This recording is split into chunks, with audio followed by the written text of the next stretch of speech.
Cloudy day in that southeastern corner.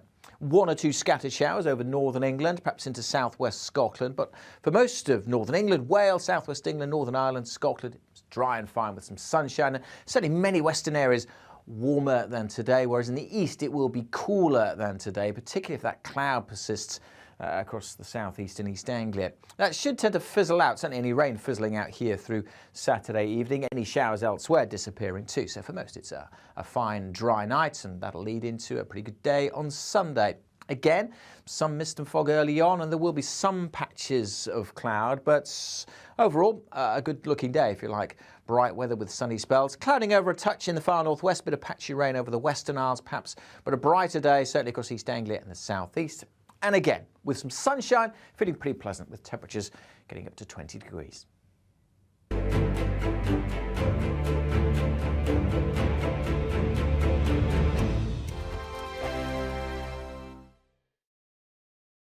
Hello, I'm Michelle Dewberry, and you can join me every weekday 6 till 7 on Jubes and Kerr. Me and my panel will get stuck right into the day's events, and I can tell you, in fact, I can warn you, expect some robust debates, some strong opinions and perspectives from both sides of the fence. It's about you at home as well. I love to read out all of your comments, or at least as many as I can. So join me, Michelle Dewberry, Monday to Friday, 6 till 7 on Jubes and Kerr. On radio, they call it the drive time slot, 4 p.m. until 6 p.m. as listeners head home. It's that part of the schedule when the dust of the day's events begin to clarify, and we try to make sense of it for you. Brazier is drive time for radio and TV. It's fast, it's punchy, it's opinionated, there's a Brazier angle and a little bit of levity. That's the question. That's two questions, actually. That's Brazier, Monday to Thursday, 4 till 6 on GB News. Hello, I'm Patrick Christie's. And I'm Mercy Moroki. Make sure that you join us Monday to Thursday, 10 a.m. until midday, right here on GB News for To The Point. We're not afraid to talk about the topics that matter to you or the big topics that always matter. We cover absolutely everything, from the breaking political stories of the day to law and order, what's going on in the channel. We're not afraid to hold people to account. We always make sure we include your views on our show. Indeed, if you're thinking it, you can guarantee that we're saying it. So make sure you join the conversation with us, 10 a.m. until midday, Monday to Thursday for To The Point on GB News. I'm Dan Wootton. Join me Monday to Thursday from 9 to 11 for the feistiest and most fun news debate on TV, where free speech reigns. I'll bring you a sharp take on the day's biggest stories, bombshell newsmaker interviews, and A-list guests. And I guarantee you, no spin, no bias, no censorship, and no reason to go to bed. That's Dan Wootton tonight, Monday to Thursdays from 9 on GB News.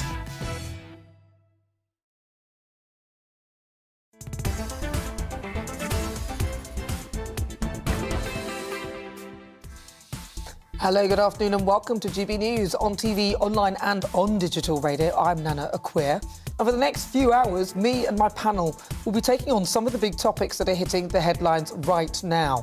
Now, this show is all about opinion. It's mine, it's theirs, and of course, it's yours. We'll be debating, discussing, and at times we will disagree, but no one will be cancelled. So joining me today, it's former Liberal Democrat MP Lembit Opik and also former Conservative advisor Claire Pearsall.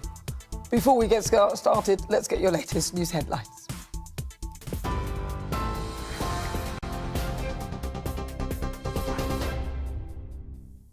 Good afternoon, it's 4 o'clock. I'm Tamsin Roberts in the GB newsroom. Police have announced they're reopening their investigation into alleged lockdown breaches at a Labour gathering in Durham. Officers say they've received significant new information about the event attended by Labour leader Sir Keir Starmer. He's alleged to have drunk beer with colleagues, including Deputy Leader Angela Rayner, in April 2021, at a time when there was a ban on indoor mixing of households. Labour insists no rules were broken. Durham police deliberately waited for the end of the election before launching the new inquiry. Counting continues across the UK in local elections, and the Prime Minister has admitted it was a tough night for the Conservatives. The party lost 3 key councils in the capital. Westminster, Wandsworth and Barnet have all swung to Labour. But outside of London, Labour wins are modest, and it's the Liberal Democrats who have won a number of seats. Meanwhile, in Scotland, there were losses for the Conservatives, with the SNP and Labour making significant gains. It's a similar picture in Wales, with Labour making ground. Boris Johnson says he takes full responsibility for the results. It's certainly a mixed set of results, and we've had a tough night in some parts of the country. But on the other hand, in other parts of the country, you're still seeing Conservatives going forward and making quite remarkable gains in places that haven't voted Conservative for a long time, or if ever. And so, leaving aside the commentary, the big lesson that I take from this is that this is a message from voters that what they want us to do, above all, 1, 2 and 3, is focus on the big issues that matter to them. Labour leader Sir Keir Starmer says the results show his party's made huge improvements. This is a massive turning point for the Labour Party. From the depths of 2019, we're back on track now for the general election, showing what the change that we've done, the hard change we've done in the last 2 years, what a difference it has made. And, you know, Cumberland, very important win last night in key constituencies for the next general election. Same in Southampton. Many more results to come today. But I just want to thank our brilliant team. Leader of the Liberal Democrats, Sir Ed Davey, says voters have sent a clear message to the Prime Minister. What began as a tremor in Chesham and Amersham, what became an earthquake in North Shropshire, has now turned into a shockwave across our country that could see this Conservative government come tumbling down. They're saying they've had enough of this Prime Minister. Away from the local elections, and the White House says US President will join G7 leaders on the virtual meeting with President Zelensky this Sunday to discuss further sanctions against Russia. Meanwhile, Ukraine has called on charity Médecins Sans Frontières to help evacuate those still trapped in the Azovstal steelworks in Mariupol. It's as British military intelligence confirms Russian forces are today continuing their ground assault on the plant. Speaking to Policy Institute Chatham House, President Zelensky says efforts to free those trapped inside are ongoing. We haven't seen a single day without some siege of Mariupol by the Russian force, one of the examples, mind you. And every day we would try to look for some diplomatic solutions for saving people and arranging for the humanitarian corridors to accomplish that. More than 37,000 people have come to the UK under the Ukraine visa schemes.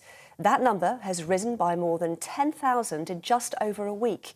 The latest government figures show around 6 in 10 Ukrainians who've been issued visas haven't yet arrived in the UK. The Queen has released the lineup of royals who will appear on the balcony of Buckingham Palace for her Platinum Jubilee Trooping the Colour celebrations. And it doesn't include Prince Andrew, Prince Harry or Meghan. However, a spokesperson for the Duke and Duchess of Sussex has confirmed the couple will attend the Jubilee celebrations along with their children. This is GB News. We'll be as it happens. Now it's back to Nana.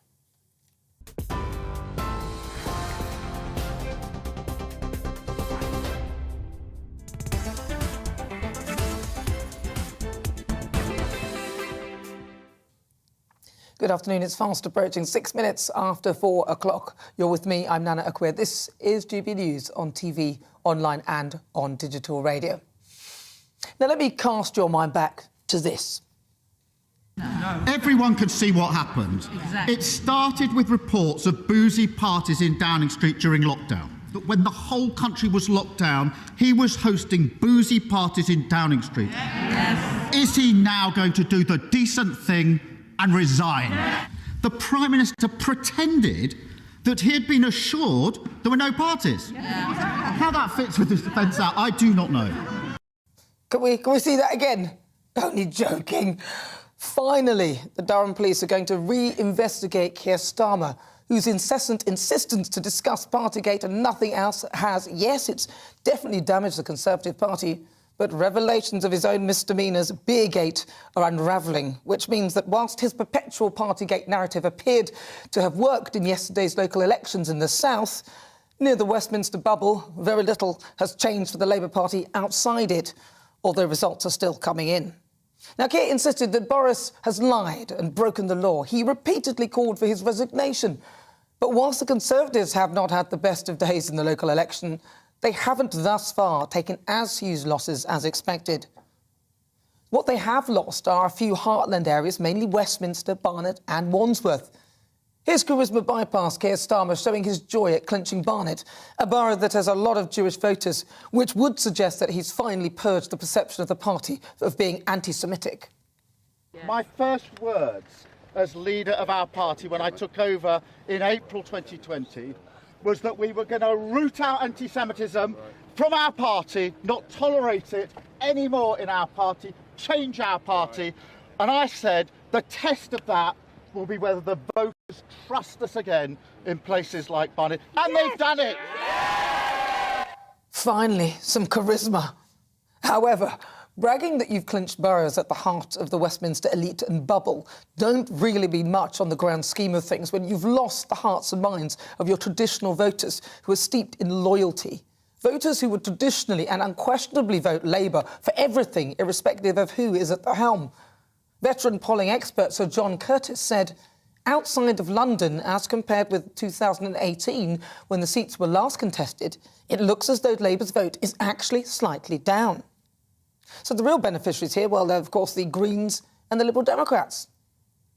The statistics that Labour-run councils are on the whole actually more wasteful than the Conservative-run ones, and Westminster being the most efficient borough in the UK with the lowest council tax. So it'll actually be quite interesting to see if that remains the case under the Labour Party's control.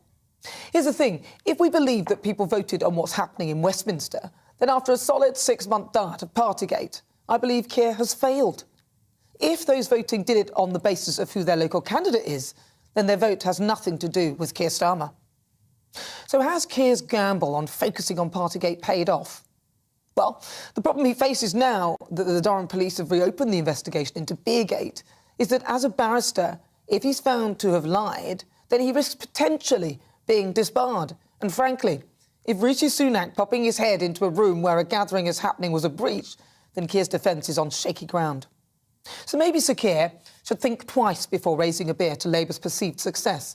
A turning point, he called it. Yes, a turning point for you, mate. Cheers.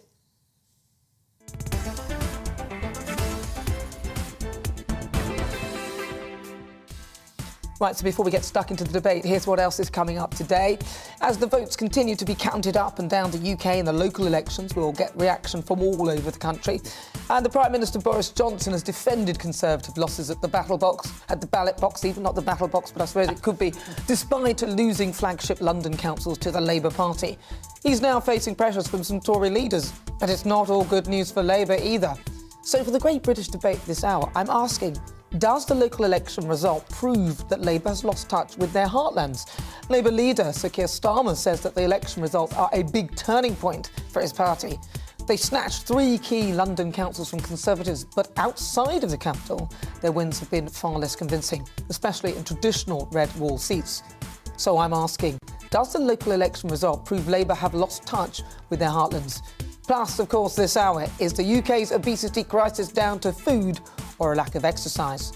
New figures suggest that 5% of adults in England do the amount of strength-building exercise recommended by the NHS. That's only 5%. I'll speak to your professional fighter, Kelly Haynes, before 5. Tell me what you think on everything we're discussing. You can always get in touch. Email gbviews@gbnews.uk or why not send me a tweet at gbnews.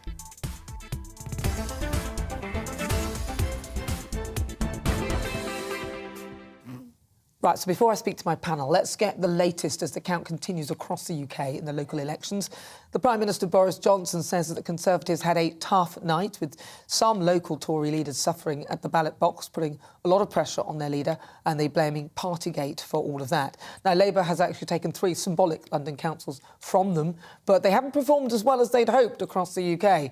So we can go now to Westminster and speak to our political correspondent, Tom Harwood. Tom, great to talk to you. Now, not the best night for the Tories, but was it as bad as they predicted?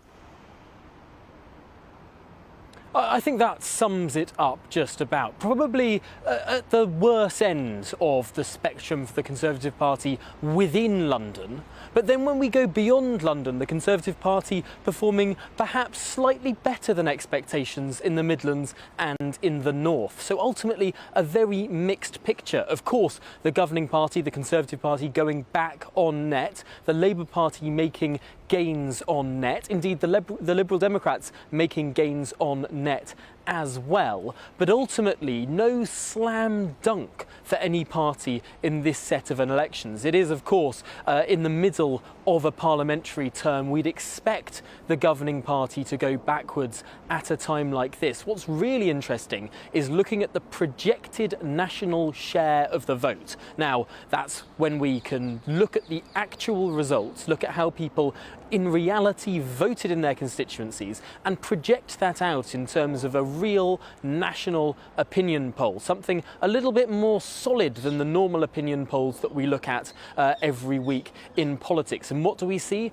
A 5 percentage point lead for the Labour Party. Now, the interesting point about that is, yes, the Labour Party is in the lead, but in the exact same way that the Labour Party was in the lead when these seats were last fought in 2018, there was also a 5% lead for Jeremy Corbyn at this point mid-term in that parliament. So in reality, if we look at all of these different pictures across the country, if we look at how the Lib Dems and the Greens have picked up some seats in the south, if we look at how Labour have done well in London, if we look at how the Conservatives have picked up some seats indeed in the north, and actually how Labour have done relatively well in Scotland as well, if we put all that together and look at the national share of the vote as well, ultimately we're looking at a fairly standard picture for a mid-term election. And that is the argument with which Conservative MPs will be holding in the back of their minds as people return to the building behind me, the Palace of Westminster, in the coming days. What people will be considering is this a particularly bad result for particularly the Conservative Party? And to some extent the Conservative Party may well have just about done enough, clearly not done very well, clearly lost in many places, but just about squeaked through in enough areas to make this not a disaster, and to some extent to shore up the position of the Prime Minister. Added to that, of course, is the latest revelations that you were speaking about just some moments ago that dropped this afternoon as well, that the leader of the Labour Party is under criminal investigation for breaches of various lockdown regulations. Well, it seems that the Conservatives might have more to crow about than they thought they would do at the start of this election campaign. Well, Tom, it's interesting you mentioned Northern Ireland in particular. How is it looking in Northern Ireland? In Northern Ireland, it's such an interesting picture because it takes time to count in the more proportional electoral system they use for their legislative elections. Because let's not forget, in Northern Ireland, it's the one part of the United Kingdom where they're electing their assembly rather than just local politicians. And we've started to see some preliminary results come out of those assembly elections where, judging by, and these aren't final results by any stretch, but judging by those first counts, it looks likely that Sinn Féin, the Republican Irish Nationalist Party, may well have placed first, with a more divided vote amongst the Unionists, with those other Unionist parties splitting the vote and falling further back. So for the first time in the history of Northern Ireland, an Irish Nationalist Party coming first, potentially becoming the First Minister of Northern Ireland, a Sinn Féin politician, which is quite the political situation. Of course, this has been expected. People were thinking, well, Sinn Féin are polling in first place and have been for some time, but to see it there in the preliminary results is pretty seismic. Well, listen, Tom, thank you so much for that. Interesting stuff. Tom Harwood there, GB News political correspondent. Right, well, I mean, welcome again to my panel. I've got former Liberal Democrat MP Lembit Opik and also former Conservative advisor Claire Pearsall. Well, we heard from Tom Harwood that there's been quite some surprising results so far. Lembit, what is your view on this? The Tories have done better than I would have predicted. In February, I predicted, as you know, You're totally here wrong. on the show. OK, I admitted that Boris Johnson... Oh, you love this, don't you? You love I'm not going to this, gloat that too much. Boris Johnson would have to resign. You're wrong. You can have a go at me in a minute. No, I will, don't We're worry. all going to have... Yeah, well, yeah, you yeah. wanted him to go as well, He's actually, Claire. unsinkable. He's unsinkable. And now, I have to tell you, I'm a fair player, the results here are incredibly good for the Conservative Party. They were playing it up to 800 losses. That was never realistic. But I thought they'd get 300 or 400. And they've only actually got a fraction of that. So Boris Johnson, as far as these local election results are concerned, he's safe as houses. There are other issues for him, but I'm honest enough to say that he did wrong. So I did wrong, and he did... Maybe he did wrong, but not wrong enough to lose You didn't the do wrong, seat. you were just simply wrong. I was simply wrong. I accept it, Claire. I can feel her eyes burning into the back of my head. But Claire was also saying that he should go as well, but he's not gone. He's like Teflon. He's non-stick. Well, he is, and I just feel a little bit uncomfortable saying that this is, you know, some kind of huge success when it kind of isn't. When you look at councils such as Southampton, which the Conservatives had for 1 year and has now gone back to Labour, we have Tandridge, we have Maidstone, we have Tunbridge Wells, just in my area alone. So that surrounds the district that I live in. And you sort of look at those and you think, OK, now we project this out for another year. This isn't great. These aren't... All of the seats that we're up at the moment aren't traditional sort of Tory heartland seats. So I think this is only a little bit of a view as to what we've got coming down the line if this continues. Potentially. Absolutely, but we've still potentially. got Keir Starmer's relegation. Oh, I've not even allegations. started. Because the thing is, right, he went on and on. I mean, he just wouldn't let it go. And we all wanted him to let it go. We wanted them to get on with the business of running the government. But he called the business of running government a distraction from Partygate. Now he's saying, oh, let's get on with doing the cost of living crisis. And it's like, well, hold on a minute. Remember before you were calling that a distraction because now you don't want us to focus on Beergate. And it's not looking good for him at all. It he was really very isn't. pompous and very pious about the whole thing. Yeah, he absolutely was. And I find it a little bit rich for the Labour Party to say, well, we need to wait for the investigation, we need to wait for the police, when they were ordering the Prime Minister and the Chancellor to resign before any investigation had taken place. So, you know, I'm not buying that from the Labour Party. You know, and I think that they've got their own set of issues coming up. What I would say here is that Keir Starmer, in my opinion, he's got a very big case to answer. The curry, the beer in the window. But that's not the biggest issue I've Angela got. Rayner wasn't there, or was she there? But she Well, apparently he forgot she was there. I mean, as if he you could forgot forget. she was there because she's so forgettable. Not according to the story 3 weeks ago. But let's leave that onto the side for now. When it comes down to it, we've got a leader of the opposition who couldn't slay the Prime Minister. If Boris Johnson had been against Tony Blair, Boris would have been gone 8 weeks ago. Or even someone like Andy Burnham. Or John Smith, or great even leader of the probably either Miliband. Not either one, no. Ed was good. We can David have that. was good. But unfortunately, they picked the wrong leader again. I don't know why they keep doing this. My opinion is that Keir Starmer has... The only reason that the Tories have done, in my view, comparatively well, not as well as the Lib Dems, I have to say. You know, they're finally beginning to recover. But they always do. I mean, Lib Dems are... No, they don't always do. No, but do. they're renowned to come up... They don't always do. These are the sort of occasions where you see the Lib Dems, but you never see them anywhere else. No, you're wrong. No, I'm not wrong. Oh, yes, you are. Oh, if you look it's not Panto, Lambert. He's auditioning now. I follow this very closely. The Lib Dems have been completely squashed for about the last 10 years. This is probably their best result in a decade. But leaving that aside, and we can you're willing to... You can slap me down if you want. The bottom line on is... camera, no. Wait till the break. That's a totally different story. If my face is red, ladies and gentlemen, you'll know what's happened.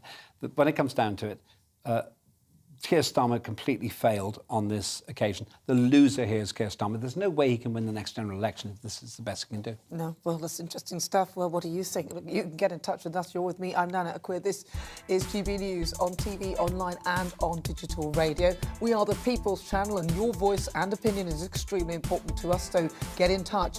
After the break, it's time for the Great British Debate this hour, and I'm asking, does the local election result prove that Labour has lost their touch with their heartlands? Now, Labour leader Sir Keir Starmer says that the election results are a big turning point for his party. A lot of people might say that they're a big turn-off. They snatched 3 key London councils from the Conservatives, but outside of the capital, their wins have been far less convincing, especially in the Red Bull seats like Sunderland, Tyneside, Hartlepool and Amber Valley. So I'm asking, does the local election result prove Labour has lost their touch with their heartlands? Get in touch. You can always email gbviews@gbnews.uk, or why not tweet me at gbnews. And we've got a poll up right now asking you that very question. Has the Labour Party lost touch with their heartlands? Cast that vote now. We'll be back in a moment.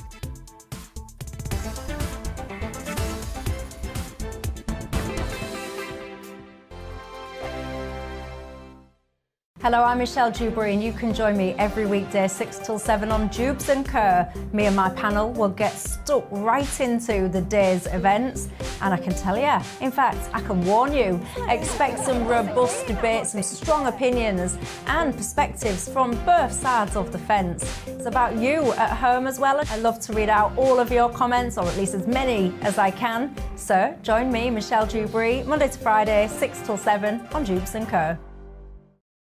On radio, they call it the drive time slot, 4 p.m. until 6 p.m.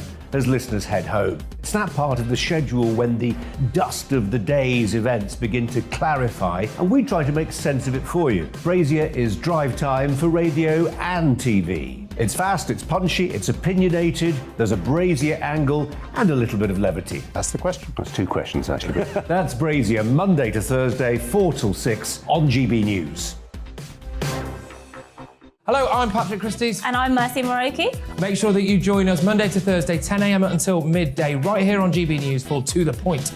We're not afraid to talk about the topics that matter to you, or the big topics that always matter. We cover absolutely everything, from the breaking political stories of the day to law and order, what's going on in the channel. We're not afraid to hold people to account. We always make sure we include your views on our show. Indeed, if you're thinking it, you can guarantee that we're saying it. So make sure you join the conversation with us, 10 a.m. until midday, Monday to Thursday, for To The Point on GB News. I'm Dan Wootton. Join me Monday to Thursday from 9 to 11 for the feistiest and most fun news debate on TV, where free speech reigns. I'll bring you a sharp take on the day's biggest stories, bombshell newsmaker interviews, and A-list guests. And I guarantee you, no spin, no bias, no censorship, and no reason to go to bed. That's Dan Wootton tonight, Monday to Thursdays from 9 on GB News.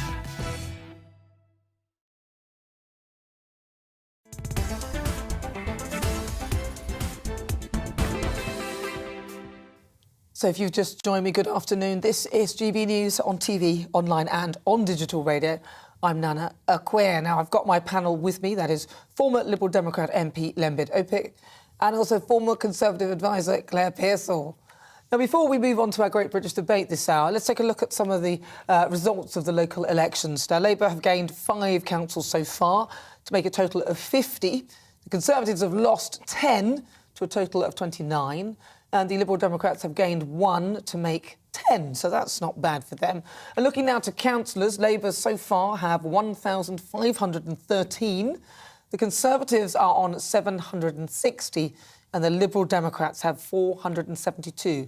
And in Scotland, we can report that Labour has gained 1 council, and the Scottish National Party also have a council. Let's see, in Wales, Plaid Cymru has 1 council too. Right, so that's it. The election, the results will continue. We'll bring them to you as and when. But now it's time for the Great British debate this hour, and I'm asking whether Labour has lost touch with its heartland. Now, their party leader, Sir Keir Starmer, says that the local election results are a big turning point for his party. Labour have made notable gains in London, where they've taken the Tory stronghold councils of Westminster and Wandsworth has been in Tory hands since 1978. But their success has not been replicated across the country, and especially in former Labour heartlands, so places like Sunderland, where I went to university. What a great place that is, right by the sea. It's fabulous. Tyneside, Hartlepool and also Amber Valley. So I'm asking, has Labour lost touch with its heartlands? Joining me now is the former editor of the Labour List, Peter Edwards. Peter, thank you for joining me. I want to ask you, what do you make of this? Should Keir be celebrating at this point? Well, I think he could have maybe 1 small beer tonight in a socially distant setting. I think there will be a downer for the Tories, as your graphic showed, lost several hundred seats already. We're only part-way through the counting. But although I thought some of your intro in the last 10 minutes was very gloomy about Labour, and Labour does have a mountain to climb, but you can see from the data displayed on your screen that Labour now has around double the seats of the Conservative Party across local authorities. But we were talking about the Labour heartlands and, you know, places like Sunderland and all the places, a lot of the places up north where they were traditional strong voters. But what we're seeing, I mean, just looking at the way they've taken seats like Westminster, does this not more feed into the narrative that Keir Starmer is in that Westminster bubble and, you know, he's there in Highgate or wherever it is in Islington or whatever, and the kind of people who are voting for him are those people in those sort of settings. And actually, the power would be in his heartland where those people are very, very loyal. I mean, the London elite are a little bit fickle, I might add. I'm not being rude, but they are. I was one of them. But looking at this, I mean, seriously, does that not play into the narrative that he has lost touch? Well, no, I don't think so. I think Labour actually lost touch with regional England and parts of Britain under the leadership of Jeremy Corbyn, and that was borne out in the December 2019 general election. I think Labour freely admits it has a mountain to climb, but at the start of the mountain was 2019. We've made solid progress, gains in London and gains outside London, but there's a hell of a long way to go.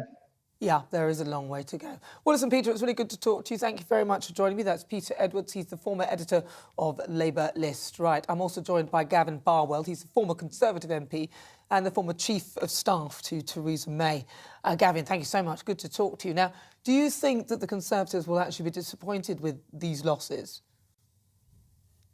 Yeah, it's not some. I mean, look, I think you've got to divide the results in two between London and the rest of the country. The results in London are appalling, the worst ever the Conservative Party has done in London. The results in the rest of the country not quite so bad. But all of the debate about seats in councils kind of obscures the key figure, which is the national equivalent vote share that the parties have got. So the Conservatives at the moment are on 30%, Labour are on about 35%. So what does that tell you? It tells you the Conservative Party is in real trouble, in danger of losing its majority at the next election. Historically, governing parties that get down to 30 or below are in trouble.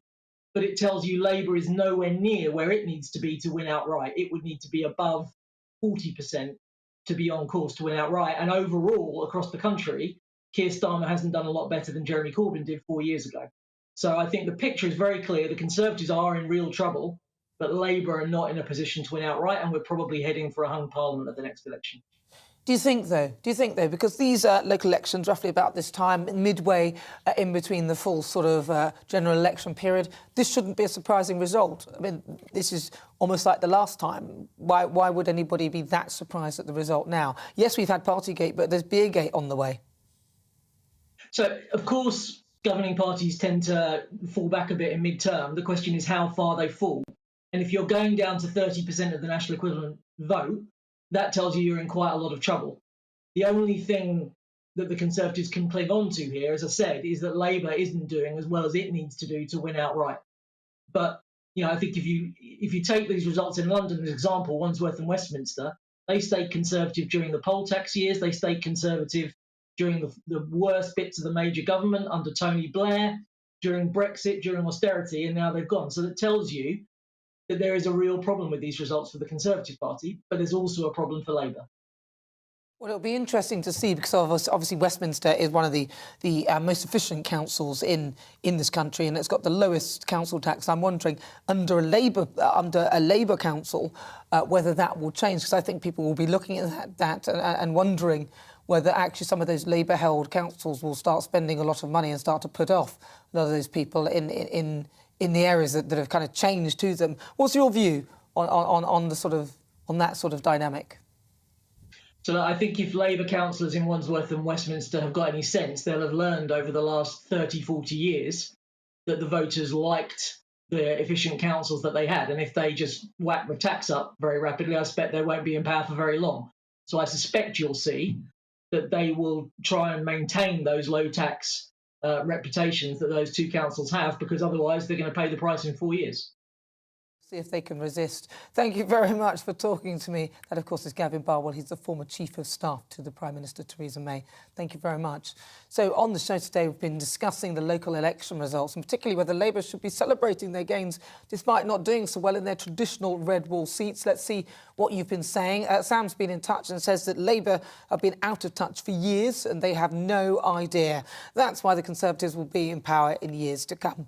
Richard said, much like the Democrats in the US, exactly, Labour are now the party of the metropolitan middle-class university graduates. Tom says almost every politician from every party has lost touch with the electorate. I don't know why they choose to go into politics, but it's definitely not for our benefit. Yeah, you know what? You make a point. He makes a point, doesn't he, really? Yes, he does. Lost Yeah, he does. touch, really. Sorry, joining me, Lembit Opik and also Claire Pearsall. It's a good point there. They have lost touch. I mean, what are they doing? But here's the irony. They've lost touch because they're looking over their own shoulder, defending themselves about Tractorgate and everything else. Tractorgate? I've just coined that now. I know. The reality is most people go into politics for the right reasons, then things go wrong. And it's just ridiculous. Well, Vernon's been in touch and said Labour are delusional. Delusional. Do you think that? I'm not sure they're delusional. I think they've forgotten what their heartlands are, and we don't know what they stand for. And I think that's half the problem. If they don't really know and can't tell us, then how are the public supposed to know? Well, exactly. Phil says for a long time Labour have taken the heartlands for granted. I would agree. Absolutely true. That is the truth, isn't it, really? They have. They've taken them for granted, and finally the heartlands have gone. Well go on, Lembit. I think I've made this point many times here. Starmer is a pathetic leader. And that's why it's gone wrong. Discuss. Well, you're with me. I'm Nana Akua. This is GB News on TV, online and on digital radio. Of course, my panel, Claire Pearsall and Lembit Opik, will be with me throughout the show. After the break, we'll continue with that debate. And I'm asking, does the local election result prove that Labour have lost touch with their heartland? You can also get in touch. But first, let's get your latest news headlines.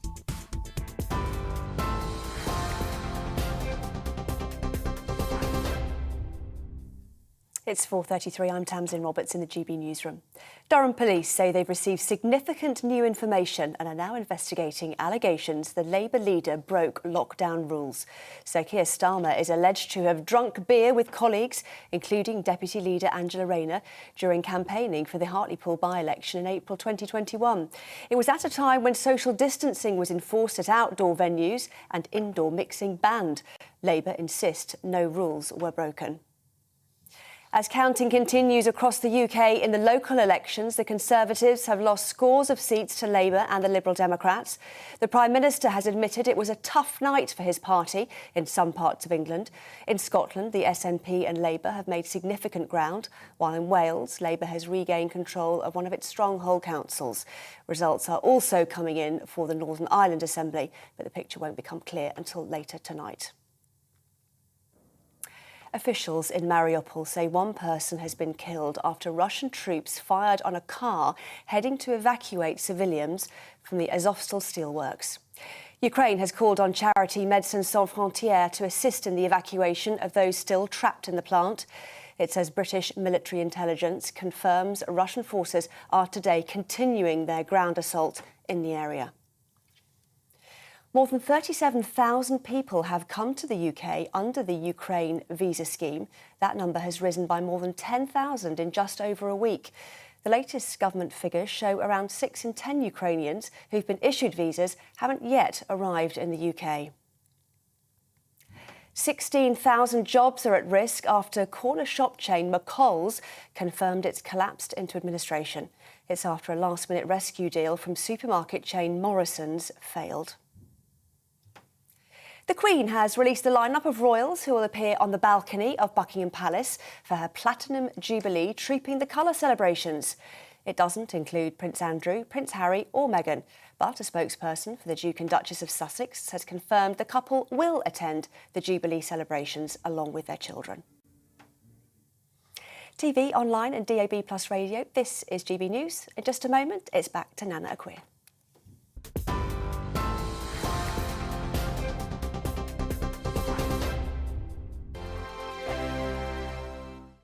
Hello, I'm Michelle Dewberry and you can join me every weekday 6 till 7 on Jubes and Kerr. Me and my panel will get stuck right into the day's events and I can tell you, in fact, I can warn you, expect some robust debates, some strong opinions and perspectives from both sides of the fence. It's about you at home as well. I love to read out all of your comments, or at least as many as I can. So join me, Michelle Dewberry, Monday to Friday, 6 till 7 on Jubes and Kerr. On radio, they call it the drive time slot, 4 p.m. until 6 p.m. as listeners head home. It's that part of the schedule when the dust of the day's events begin to clarify, and we try to make sense of it for you. Brazier is drive time for radio and TV. It's fast, it's punchy, it's opinionated, there's a brazier angle and a little bit of levity. That's the question. That's two questions, actually. That's Brazier, Monday to Thursday, 4 till 6 on GB News. Hello, I'm Patrick Christie's. And I'm Mercy Moroki. Make sure that you join us Monday to Thursday, 10 a.m. until midday, right here on GB News for To The Point. We're not afraid to talk about the topics that matter to you or the big topics that always matter. We cover absolutely everything, from the breaking political stories of the day to law and order, what's going on in the channel. We're not afraid to hold people to account. We always make sure we include your views on our show. Indeed, if you're thinking it, you can guarantee that we're saying it. So make sure you join the conversation with us, 10 a.m. until midday, Monday to Thursday for To The Point on GB News.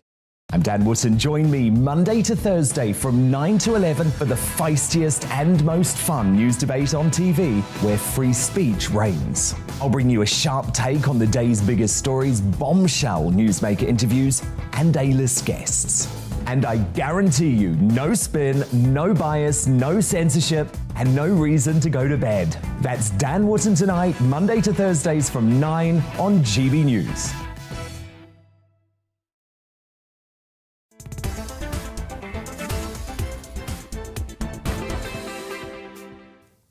It's fast approaching 38 minutes after 4 o'clock. You're watching and listening to GB News on TV, online and on digital radio.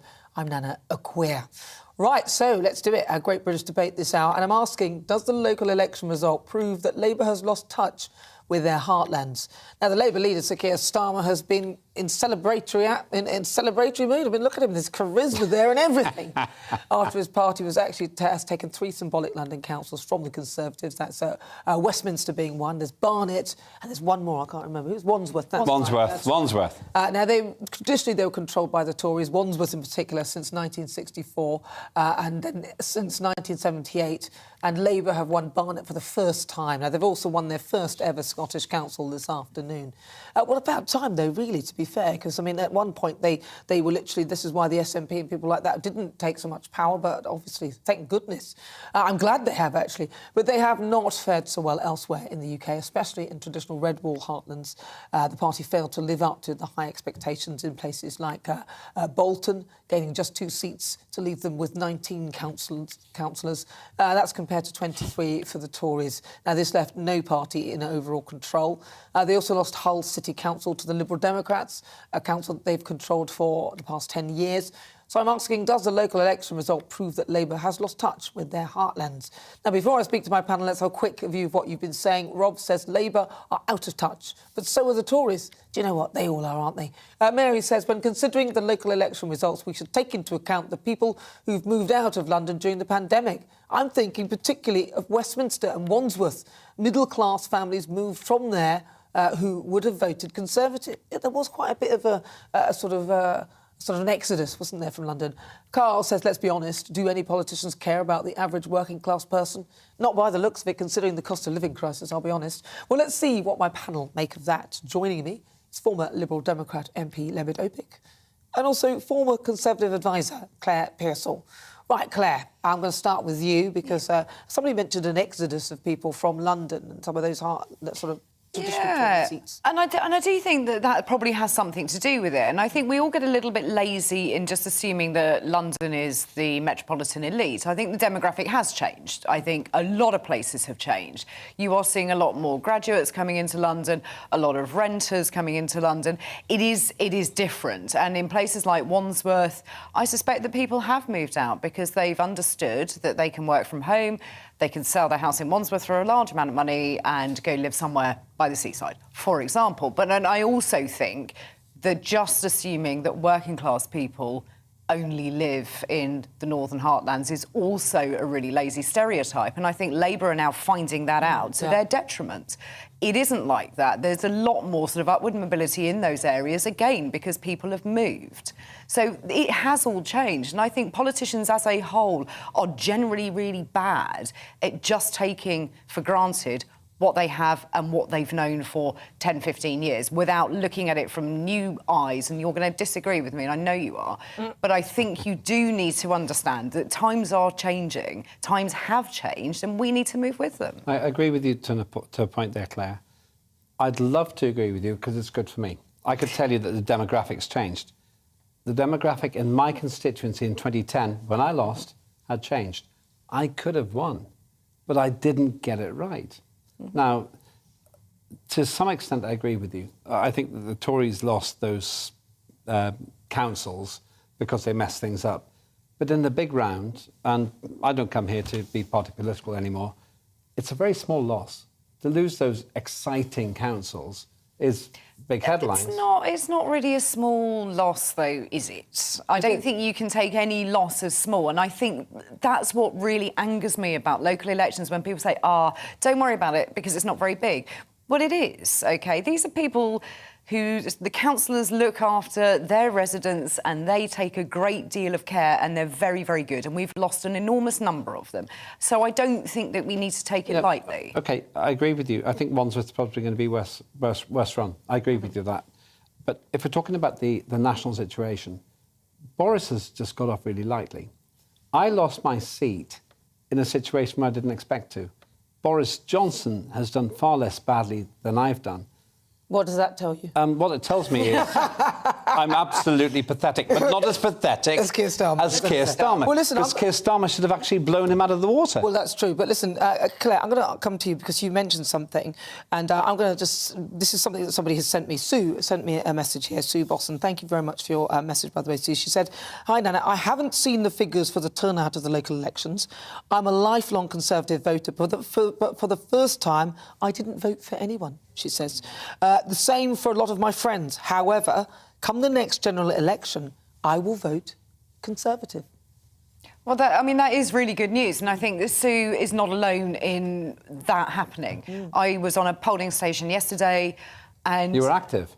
Of course. I'm a good Conservative councillor. I do these things. And there was a gentleman who was really angry, had been a Tory voter all his life, couldn't bring himself to vote for Labour or Lib Dems, so spoilt his paper.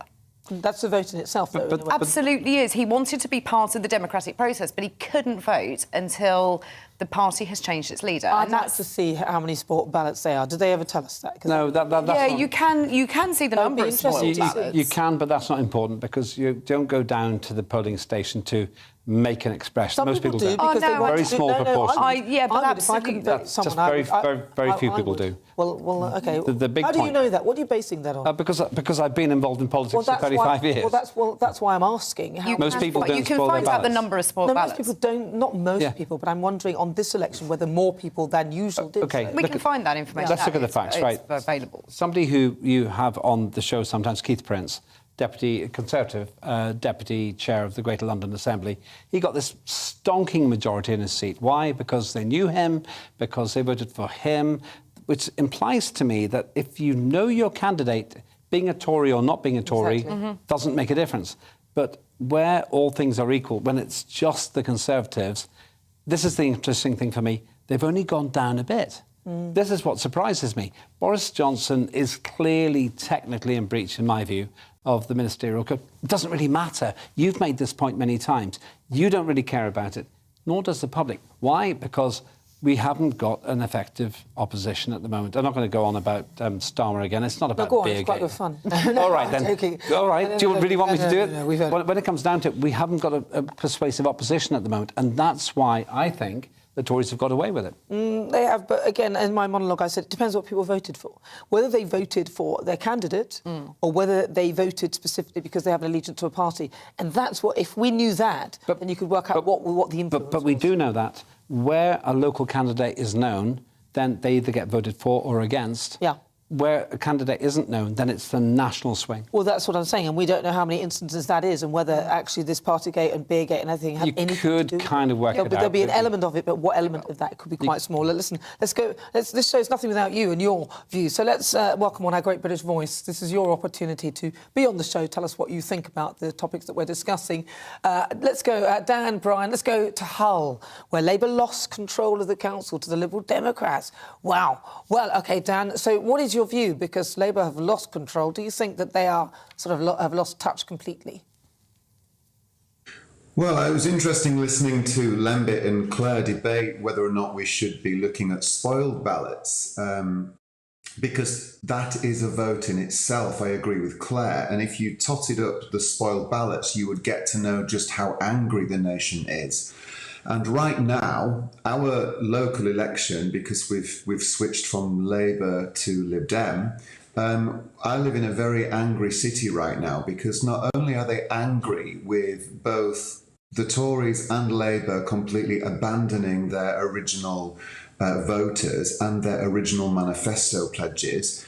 On a local level, our local council has been taking the Michael for a very long time, and there's things like cycle lanes that are choking up the city's roads. On top of that, they've put roadworks on every major arterial road that's choked off the city centre traffic. And on top of that, we've got a monopoly with taxis in this city. There's only one taxi company because the council wouldn't let Uber into the city. So we're in a situation where the city is being starved, its economy is collapsing and businesses are struggling, and people are angry when they're sitting in their cars watching empty cycle lanes whilst people go by on the bikes on the pavement. So I think it is a backlash, and the Lib Dems claimed that they would be listening to the public, and I think that's why they got our vote this time.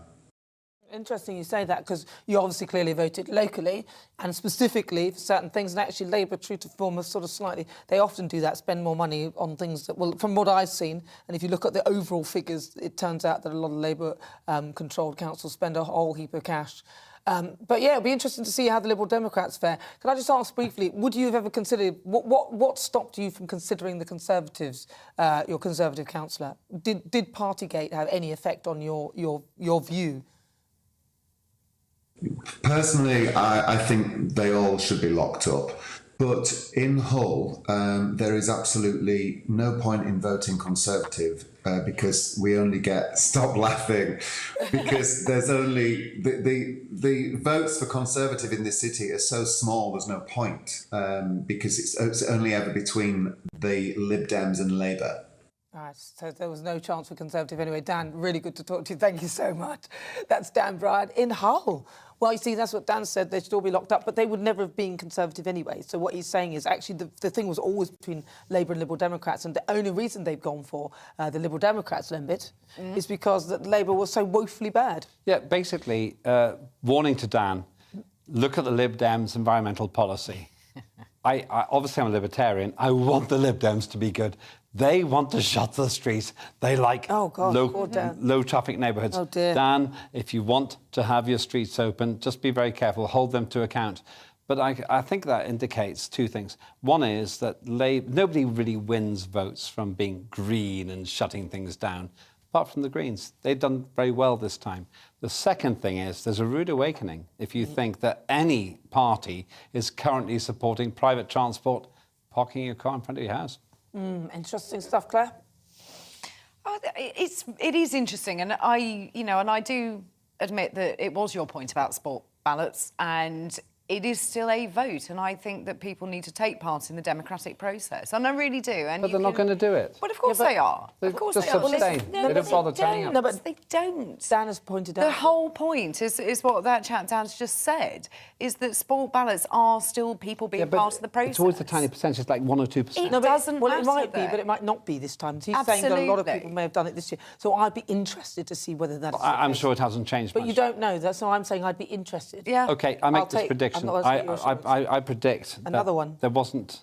And what happened to your I've been wrong about Boris Johnson time and time again. I'd stop there. OK, I'll stop there. Right, so today, does the prove that Labour has lost touch with their heartland? Lots of you have been getting in touch with your views. Peter says, I think people are disillusioned with all parties. Mark says, let's be honest, if it wasn't for the pandemic, Labour would have had no chance of gaining the seats that they did in the local election. I'd be interested to see how they would handle the pandemic, actually. Actually, no, I don't think I would be interested. I wouldn't want to know. David says Labour lost touch. In fact, under Keir Starmer, we'd probably still all be in lockdown. Labour lost touch with their heartlands when they continually blocked Brexit in the Commons, despite the fact that most Labour supporters in those areas voted Brexit. They have not recovered from this. Dave says Labour has moved towards the right, Conservatives have moved towards the left, leaving no home for traditional Labour and Conservative voters. I absolutely 100% agree with that. leader. And in fact, the Conservative Party are behaving like a Labour Party, the Labour Party are behaving like Conservatives. Right now, there's a poll up on Twitter throughout the show. It's asking, does the local election result prove that Labour has lost touch with their heartlands? And guess what? Currently, 90% of you say yes. Only 10% say no. I told you so. Exactly. That's a little parrot on my shoulder. You're with me. I'm Nana Akua. This is GB News on TV, online and on digital radio. Still to come, is the UK's obesity crisis down to food or lack of exercise? New figures suggest that 5%, only 5%, look at that, of adults in England do the amount of strength building exercise recommended by the NHS. I'll speak to professional fighter Kelly Haynes next. But first, let's get some weather. Hello, I'm Alex Deakin with your latest weather update from the Met Office. The weekend looms large, and for most of us, it's going to be a fine weekend. It's not blue skies everywhere. There will be a fair bit of cloud around, but when the sun is out, it'll feel pretty warm. The dry weather being created by this area of high pressure that will control our weather through Sunday and most of Saturday. But if we rewind and come back to the present, we do have this weather front pushing southwards, bringing some pretty wet conditions during Friday evening across northwest England and much of Wales, and some heavy bursts of rain, some brighter colours there as it drifts across the Midlands down towards East Anglia. We could do with some rain across the south where it's been very dry. Not going to see much here. It'll be fairly patchy in nature. As the rain clears from northern England, Wales, Northern Ireland and Scotland, clear skies will allow it to turn a bit chilly. Temperatures down into single figures to start the weekend. For most, as I said, it is going to be a fine weekend, but certainly to begin with, it's looking pretty drab for East Anglia and the southeast of England. A lot of cloud here, and there will be some outbreaks of rain. It may brighten up a bit, but I think overall quite a cloudy day in that southeastern corner. One or two scattered showers over northern England, perhaps into southwest Scotland, but for most of northern England, Wales, southwest England, Northern Ireland, Scotland, it's dry and fine with some sunshine. Certainly many western areas warmer than today, whereas in the east it will be cooler than today, particularly if that cloud persists across the southeast and East Anglia. That should tend to fizzle out, certainly any rain fizzling out here through Saturday evening, any showers elsewhere disappearing too. So for most it's a fine dry night, and that'll lead into a pretty good day on Sunday. Again, some mist and fog early on, and there will be some patches of cloud, but overall a good looking day if you like. Bright weather with sunny spells, clouding over a touch in the far northwest, bit of patchy rain over the Western Isles perhaps, but a brighter day certainly across East Anglia and the southeast. And again, with some sunshine, feeling pretty pleasant with temperatures getting up to 20 degrees.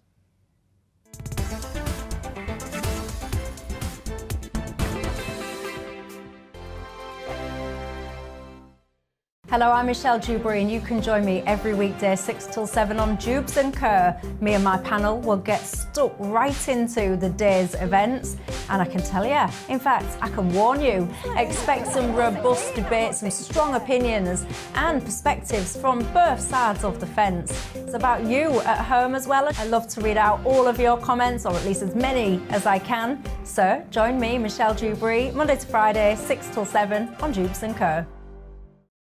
On radio, they call it the drive time slot, 4 p.m. until 6 p.m. as listeners head home. It's that part of the schedule when the dust of the day's events begin to clarify, and we try to make sense of it for you. Brazier is drive time for radio and TV. It's fast, it's punchy, it's opinionated, there's a Brazier angle and a little bit of levity. That's the question. That's two questions, actually. That's Brazier, Monday to Thursday, 4 till 6 on GB News. Hello, I'm Patrick Christie's. And I'm Mercy Moroki. Make sure that you join us Monday to Thursday, 10 a.m. until midday, right here on GB News for To The Point. We're not afraid to talk about the topics that matter to you, or the big topics that always matter. We cover absolutely everything, from the breaking political stories of the day to law and order, what's going on in the channel. We're not afraid to hold people to account. We always make sure we include your views on our show. Indeed, if you're thinking it, you can guarantee that we're saying it. So make sure you join the conversation with us, 10 a.m. until midday, Monday to Thursday, for To The Point on GB News. I'm Dan Wootton. Join me Monday to Thursday from 9 to 11 for the feistiest and most fun news debate on TV, where free speech reigns. I'll bring you a sharp take on the day's biggest stories, bombshell newsmaker interviews, and A-list guests. And I guarantee you, no spin, no bias, no censorship, and no reason to go to bed. That's Dan Wootton tonight, Monday to Thursdays from 9 on GB News.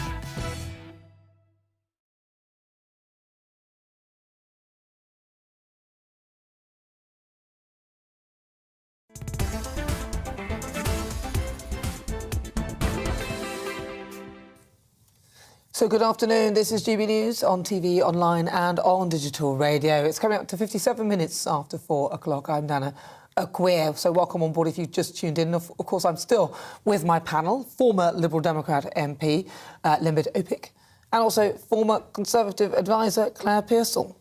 Right, so here's a question to think about on this Friday afternoon. Is the UK's obesity crisis down to diet or exercise? Now, often when we talk about obesity and ways to tackle the issue, we discuss food, which you should stop shoving down your throat because then it obviously will put on weight, and also diet, which I call diet what you normally eat, but some people call it diet when they start cutting out food groups that they should really be eating. But new research suggests that just 5% of adults in England do only a small amount, the amount of strength-building exercise that is recommended by the NHS. The remainder, so that's roughly 95%, don't, which is not a great thing at all because strength training is super important, especially for building density, bone density. Right, so the Health Service says that people should do 2.5 hours of moderate intensity exercise per week, as well as muscle conditioning activities twice a week. And the study conducted by the University of Essex found that while 2/3 of us do the required amount of aerobic exercise, we're falling short on strengthening. So I'm now joined by professional fighter Kelly Haynes, who is there in Milton Keynes. Kelly, thank you so much for joining me. Looking fabulous as ever. Now, as someone who keeps in top shape for fighting, what strength condition exercises do you do? So I have a very, very strict program, as you can imagine, and it varies from building strength, which is obviously higher in weight and less repetitions to sort of build the foundations before my training increases to prevent injuries. And then it goes to endurance, and then it goes to more speed, where obviously the cardio starts getting worked before a fight. But it is obviously, like you said, resistance training is just as important as the aerobic training. Yeah. It's just walking about, though, and doing your normal everyday stuff. Surely that's got to be enough in terms of the aerobic type of thing. So the NHS are saying 150 minutes a week. That's 30 minutes 5 times a day if you break it down. Now, that 30 minutes can be a brisk walk. It could be riding a bike if you've got, obviously, a knee injury. It could be swimming. It could be a class. It only has to be a recommended NHS guidelines is 30 minutes, 5 days a week, if you want to look at it as easy as possible. If you want a little bit more high intensity, then it's only 75 minutes a week because obviously you're burning more calories. If people are working in an office job and they're sitting down a majority of the time, they're not burning off just average steps that an average person would, that obviously isn't in an office. So it can be a number of things. It can be a class at a gym. It doesn't have to be a gym membership. Like you said, it could just be just go out for a nice walk. You can power walk, a slow jog. There is a number of things that you can do. It doesn't have to be a gym membership. People are so lazy, though, these days. But it says that 95% of the people don't do enough strength training at all. And that is interesting. And I know people that don't do any exercise whatsoever. I'm just going to briefly ask my panel, because I've got Lembit Opik and also Claire Pearsall with me. Lembit, do you do any exercise at all? Why is she laughing at me? I want to know why you're Do you do any exercise? Yes, I do. I cycle sometimes. I walk. But you know what, I think? If you have to add exercise into your life, then your balance is all wrong. And Claire, you're a horse rider. Yes, I got horse riding, so I think I'm covered. She's super fit. Apart from when she fell off the horse, she just hurt her hip, but she's OK, she's recovering. Kelly, listen, thank you so much for joining me. Always good to talk to you. That is Kelly Haynes. She's a professional fighter. Right, you're with me. I'm Nana Akua. This is GB News. More to come after 5 o'clock.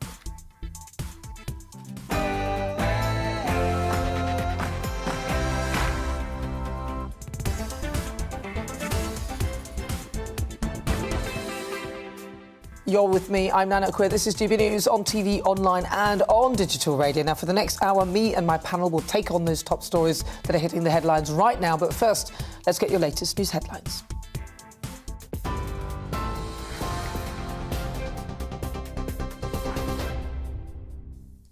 Good afternoon, it's 5 o'clock. I'm Tamsin Roberts in the GB Newsroom. Durham police say they've received significant new information and are now investigating allegations the Labour leader broke lockdown rules. Sir Keir Starmer is alleged to have drunk beer with colleagues, including Deputy Leader Angela Rayner, during campaigning for the Hartlepool by-election in April 2021. It was at a time when indoor mixing was banned. Labour insist no rules were broken. Durham police say they deliberately waited for the end of the election before launching the new inquiry. Counting continues across the UK in the local elections. So far, the Conservatives have lost almost 200 seats, many of which have swung to Labour and the Liberal Democrats. In Scotland, the SNP and Labour have made significant ground, whilst in Wales, Labour has so far made huge gains against the Tories. Results are also coming in for Northern Ireland, with the picture there set to become clearer later tonight. The Prime Minister has admitted it was a tough night for his party in some parts of England. It's certainly a mixed set of results, and we've had a tough night in some parts of the country. But on the other hand, in other parts of the country, you're still seeing Conservatives going forward and making quite remarkable gains in places that haven't voted Conservative for a long time, or if ever. And so, leaving aside the commentary, the big lesson that I take from this is that this is a message from voters that what they want us to do, above all, 1, 2 and 3, is focus on the big issues that matter to them. Labour leader Sir Keir Starmer says the results show his party's made huge improvements. This is a massive turning point for the Labour Party. From the depths of 2019, we're back on track now for the general election, showing what the change that we've done, the hard change we've done in the last 2 years, what a difference it has made. And, you know, Cumberland, very important win last night in key constituencies for the next general election. Same in Southampton. Many more results to come today. But I just want to thank our brilliant team. While leader of the Liberal Democrats, Sir Ed Davey, says voters have sent a clear message to the Prime Minister.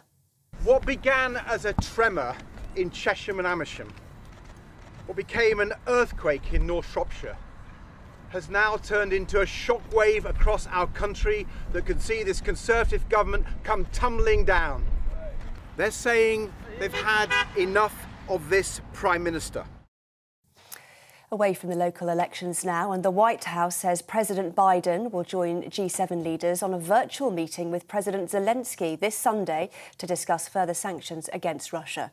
Meanwhile, Ukraine has called on charity Médecins Sans Frontières to help evacuate those still trapped in the Azovstal steelworks in Mariupol. It says British military intelligence confirms Russian forces are today continuing their ground assault on the plant. Speaking to Policy Institute Chatham House, President Zelensky said efforts to free those trapped inside are ongoing. I haven't seen a single day without some siege of Mariupol by the Russian force, one of the examples, mind you.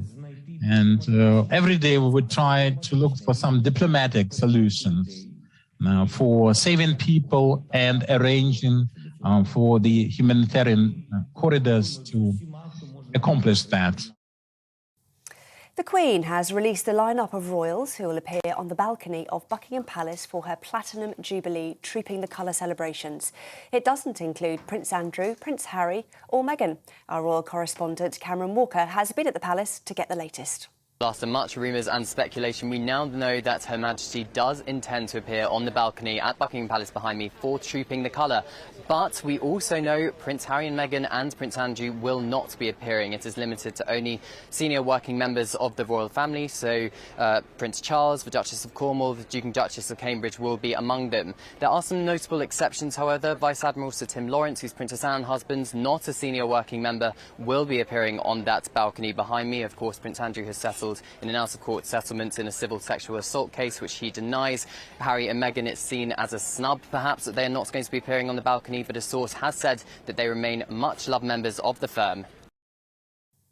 Cameron Walker at Buckingham Palace there. Well, this is GB News. I'll bring you more news as it happens. Now it's back to Nana.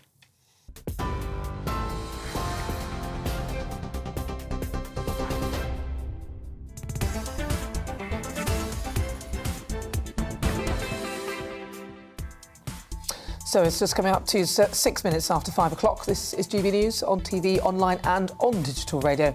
I'm Nana Akua. I'm also still with my panel. Of course, that's Lembik Opik and also Claire Pearsall.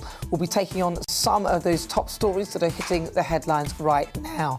As ever, this show is all about opinion. That's mine, that's theirs, and of course, it's yours. We'll be debating, discussing, and at times we will disagree, but no one will be cancelled. So still to come in a few moments in my Friday Focus, as the votes continue to be counted up and down the UK in the local elections. We'll get reaction from all over the UK. Also, Prime Minister Boris Johnson has defended Conservative losses at the ballot box, despite losing flagship London councils to the Labour Party.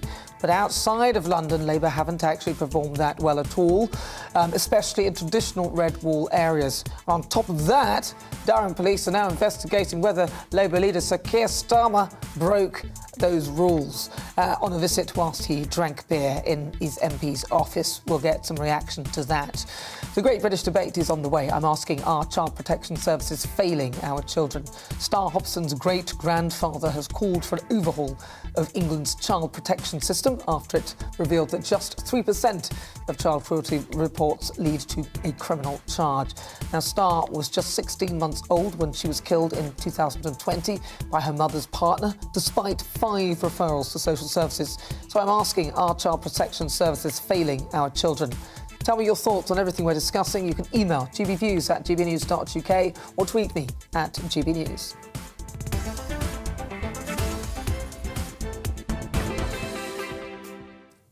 Right, so let's get stuck into Friday Focus. And of course, this week, the focus is into our local election results and what it all means for the Conservatives, Labour, Liberal Democrats and the Greens, who've lots of them seen success, but some have had losses over the last 24 hours.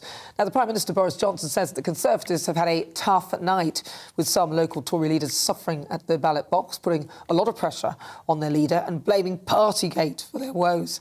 Labour have taken 3 symbolic London councils from the Conservatives. Almost sounded like I said shambolic, but they're not symbolic at all. Conservative leader Sir Keir Starmer saying the election results are a big turning point. Interesting for his party. Some might say they've been a big turn-off for his party, but I'm just saying that. I'm just saying. See what you did there? Yes, exactly. But they haven't actually performed as well as they'd hoped across the country. Let's start by speaking to our political editor, Darren McCaffrey, who joins me in the studio. Now, Darren, a day of lots of twists and turns. It's still going on. What do you think? Who do you think are the big winners at the moment? Well, the big winners actually are the Lib Dems in many regards. They have started to claw back seats that they've not really had since 2010. I think this is probably their best election for more than a decade. And that is concerning for the Conservative Party because they're winning seats in parts of the country where the Conservatives are the main opposition in terms of who's likely to hold them. So the Lib Dems have, frankly, probably had of all the parties the best night. For the Conservatives and Labour, it's been a bit of a mixed bag. Let's be frank about this. The Conservatives have not had a great night. Or a great day. It's been pretty bad. They've lost now more than 200 councillors. That number is ratcheted up as those votes come in from Scotland and Wales. They've lost, as you've rightly pointed out, Westminster. I mean, no one thought they would lose Westminster. They lost Wandsworth, Barnet in London as well. So it has not been great. Southampton, it's not just there. Southampton, Cumbria, we could go on.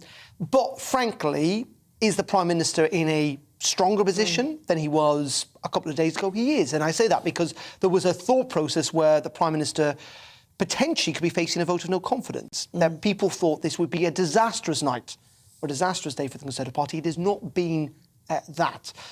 As for Labour and Keir Starmer, there's pressure on him as well. It's not been Keir Starmer said it was a massive turning point. I think it's definitely been a turning point for Labour. Not a massive one.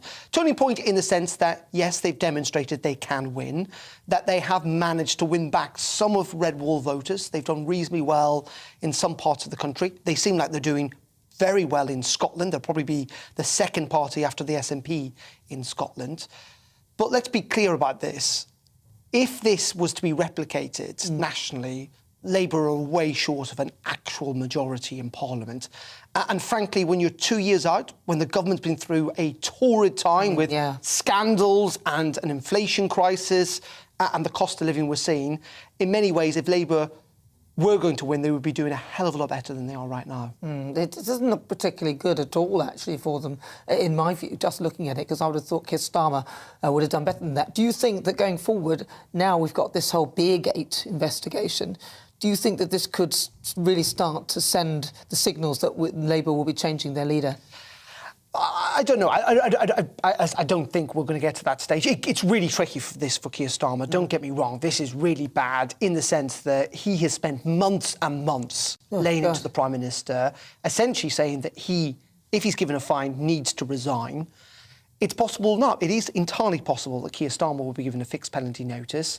Those questions will be asked, well, if you're calling for the Prime Minister to resign, will you not act on your own words? I mean, let's be frank about that. We could, by the way, inversely switch this around. It is also possible, because this is only an investigation, but it is possible he might be exonerated. And in some ways, bizarrely, counterintuitively, that might actually strengthen Keir Starmer to demonstrate that he has not broken the rules. But again, Labour has not helped themselves. They've not been as open and honest about what happened on that night in April of 2021 as they should have been. Clearly, new evidence has come to the fore that Durham police feel that they do need to investigate it. So is this really, really tricky? You bet it's tricky.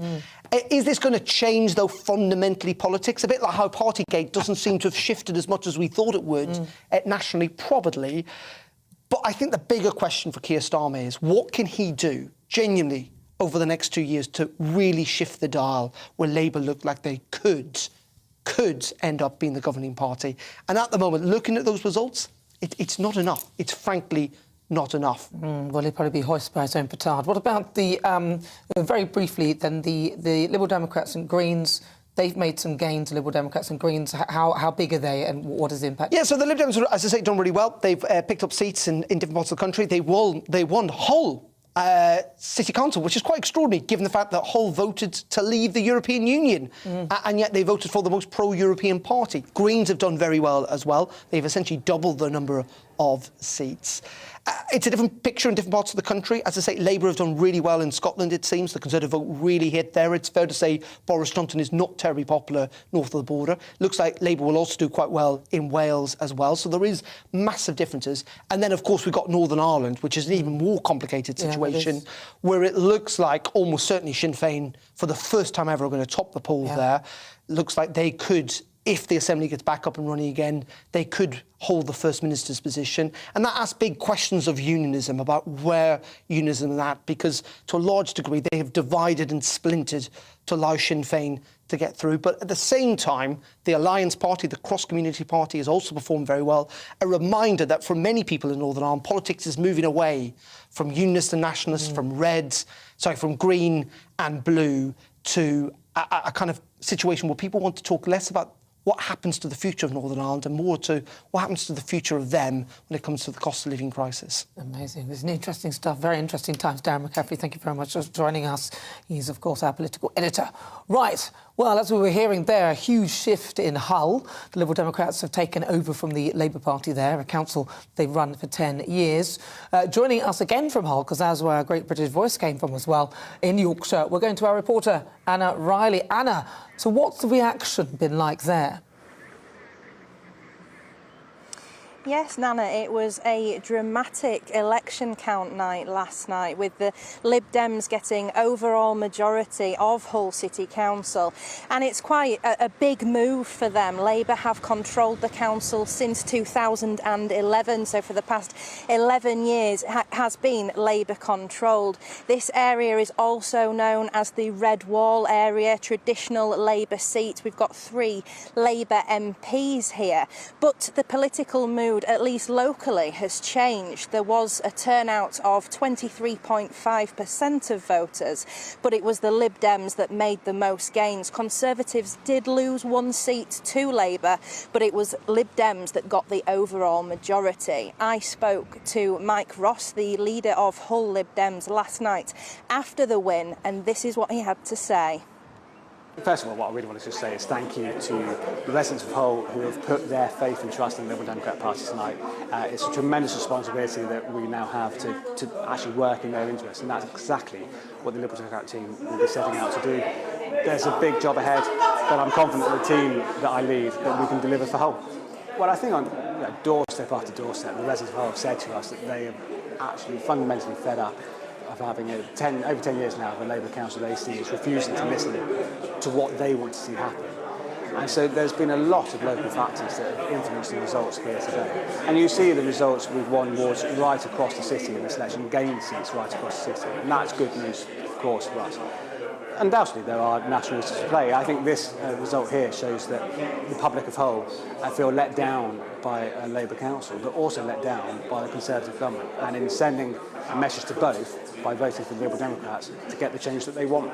Next on the agenda, of course, we'll get ourselves ready to go and get the team set up in all the key positions, but what they need to be getting on with, what we need to be getting on collectively, is actually working hard for residents of Hull and putting their priorities first.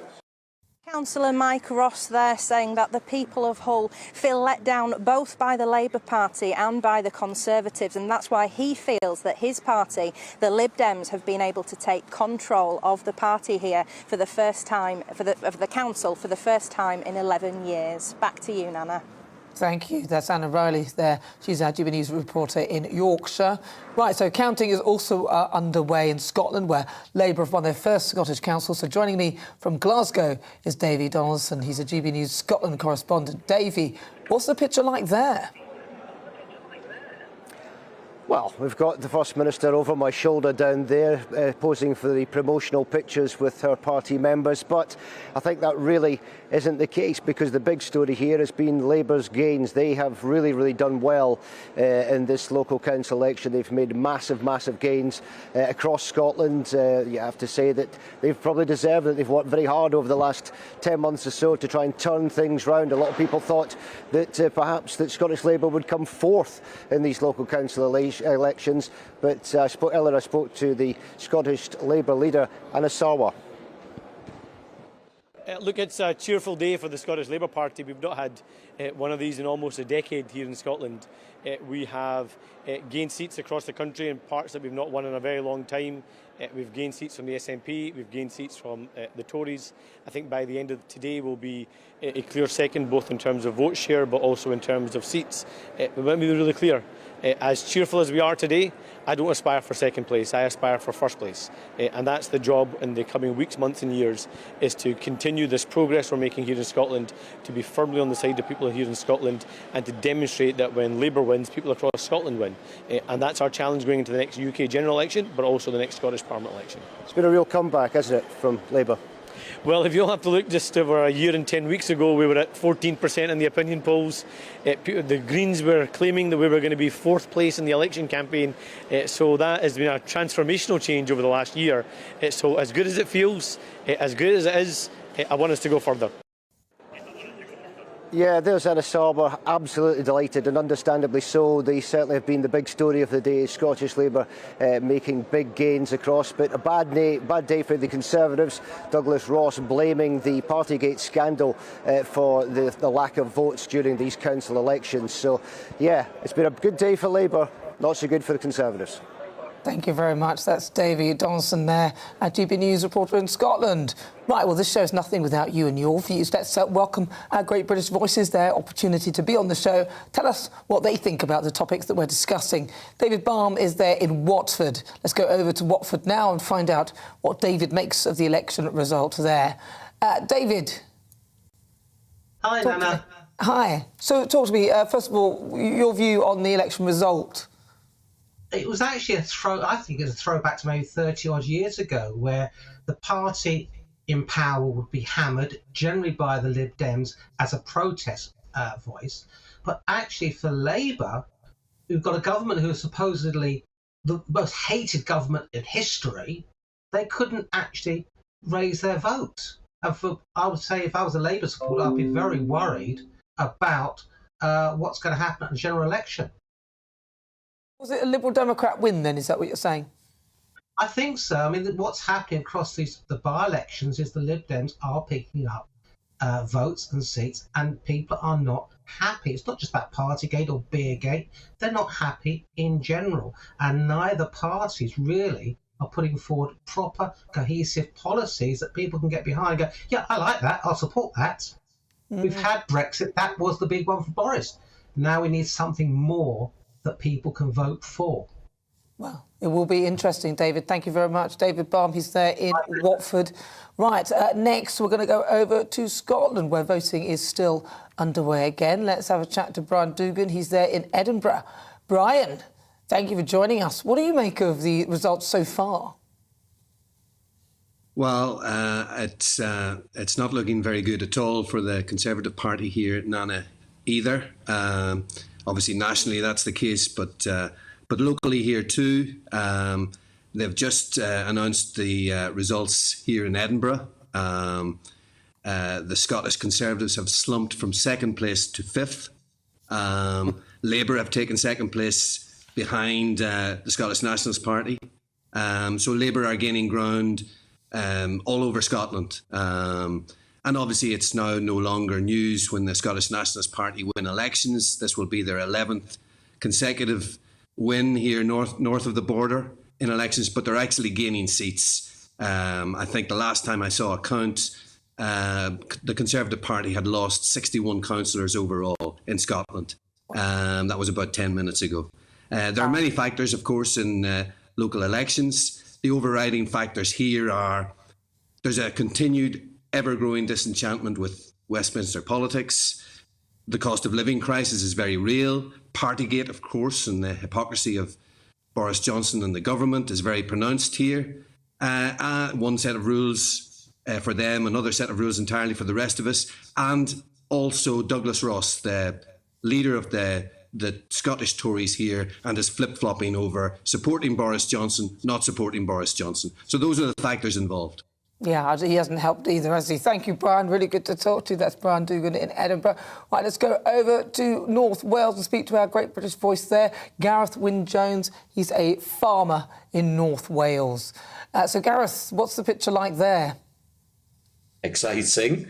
Our little local elections has been really hot, and it was won on one side of our village by 7 votes by a Conservative against a long-standing Labour, which is, it's not my side of the river to vote, but he's a young lad that's come in, and it's fantastic. And for me, we've got a Labour candidate that has done really well on the other side, who's worked hard, and this is what it's about. I think we should readdress some of these problems we've got locally, and we shouldn't have, Westminster politics in it. We shouldn't have National Assembly politics in it. This should be more fought by independents. We need more independence in our local councils. Voices of the people talking about, real problems in the village that need to be addressed, and in the towns and the cities. We need real people that can make a difference.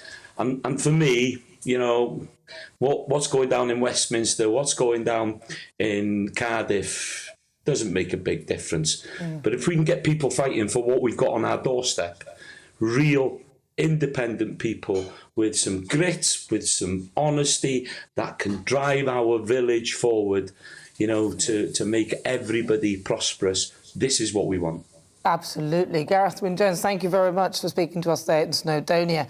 That, of course, there was great British voices all across the UK telling us what they think about the whole local elections. Right, coming up, it's the Great British Debate this hour. We're moving on. I'm asking you, are child protection services failing our children? Star Hobson's great-grandfather has called for an overhaul of England's child protection system after it revealed that just 3% of child cruelty reports lead to a criminal charge. Star was just 16 months old when she was killed in 2020 by her mother's partner, despite 5 referrals to social services.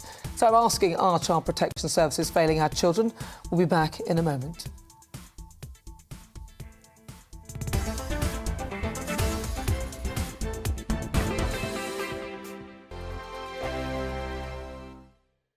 Hello, I'm Michelle Dewberry, and you can join me every weekday 6 till 7 on Jubes and Kerr. Me and my panel will get stuck right into the day's events, and I can tell you, in fact, I can warn you, expect some robust debate, some strong opinions and perspectives from both sides of the fence. It's about you at home as well. I love to read out all of your comments, or at least as many as I can. So join me, Michelle Dewberry, Monday to Friday, 6 till 7 on Jubes and Kerr. On radio, they call it the drive time slot, 4 p.m. until 6 p.m. as listeners head home. It's that part of the schedule when the dust of the day's events begin to clarify, and we try to make sense of it for you. Brazier is drive time for radio and TV. It's fast, it's punchy, it's opinionated, there's a brazier angle and a little bit of levity. That's the question. That's two questions, actually. That's Brazier, Monday to Thursday, 4 till 6 on GB News. Hello, I'm Patrick Christie's. And I'm Mercy Moroki. Make sure that you join us Monday to Thursday, 10 a.m. until midday, right here on GB News for To The Point. We're not afraid to talk about the topics that matter to you or the big topics that always matter. We cover absolutely everything, from the breaking political stories of the day to law and order, what's going on in the channel. We're not afraid to hold people to account. We always make sure we include your views on our show. Indeed, if you're thinking it, you can guarantee that we're saying it. So make sure you join the conversation with us, 10 a.m. until midday, Monday to Thursday, for To The Point on GB News. I'm Dan Wootton. Join me Monday to Thursday from 9 to 11 for the feistiest and most fun news debate on TV, where free speech reigns. I'll bring you a sharp take on the day's biggest stories, bombshell newsmaker interviews, and A-list guests. And I guarantee you, no spin, no bias, no censorship, and no reason to go to bed. That's Dan Wootton tonight, Monday to Thursdays from 9 on GB News.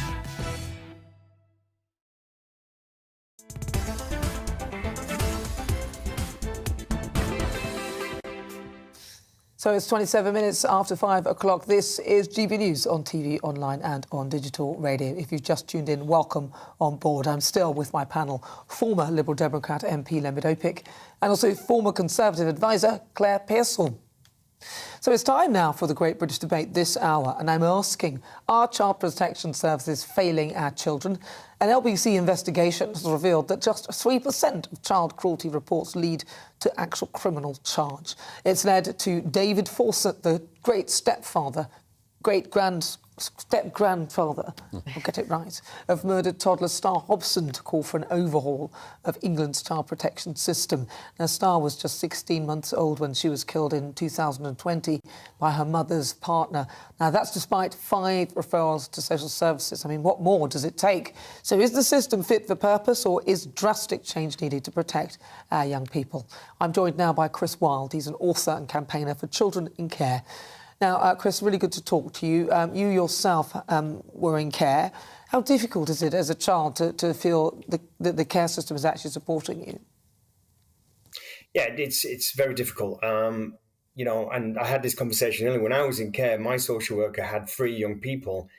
You compare that now to a social worker leaving university, their caseload is 40, 50. You know, it's very difficult. It's hard enough to be taken away from your family, but then when you're taken into a place where you're supposed to get support, but you're neglected and abandoned, yes, of course, it makes things even worse. And you never recover from that kind of trauma and that abuse and that neglect. It's interesting, though, that in the case of, you know, a lot of these cases, these children are already being referred once or twice or how many other times, and the neighbours will have reported something, or the teachers will be saying this person needs some support or help, there's a problem here, or even grandparents phoning the police and telling them that this... And yet, somehow, the system doesn't seem to cater for these people, or it's not effective enough. What do you think is going wrong? It's a good question, and even I'm a part of the Independent Care Review. These kind of questions are being asked, and we're looking for the right solutions and the right answers. We've got a system which is on the precipice of collapse. We've got social workers coming out of university like a conveyor belt without experience. We've got managers who are not experienced. We've got a backlog of data which is clogging up the system, and then we've got new child protection orders coming in every day. So it's impossible for social workers, young social workers, to deal with these caseloads.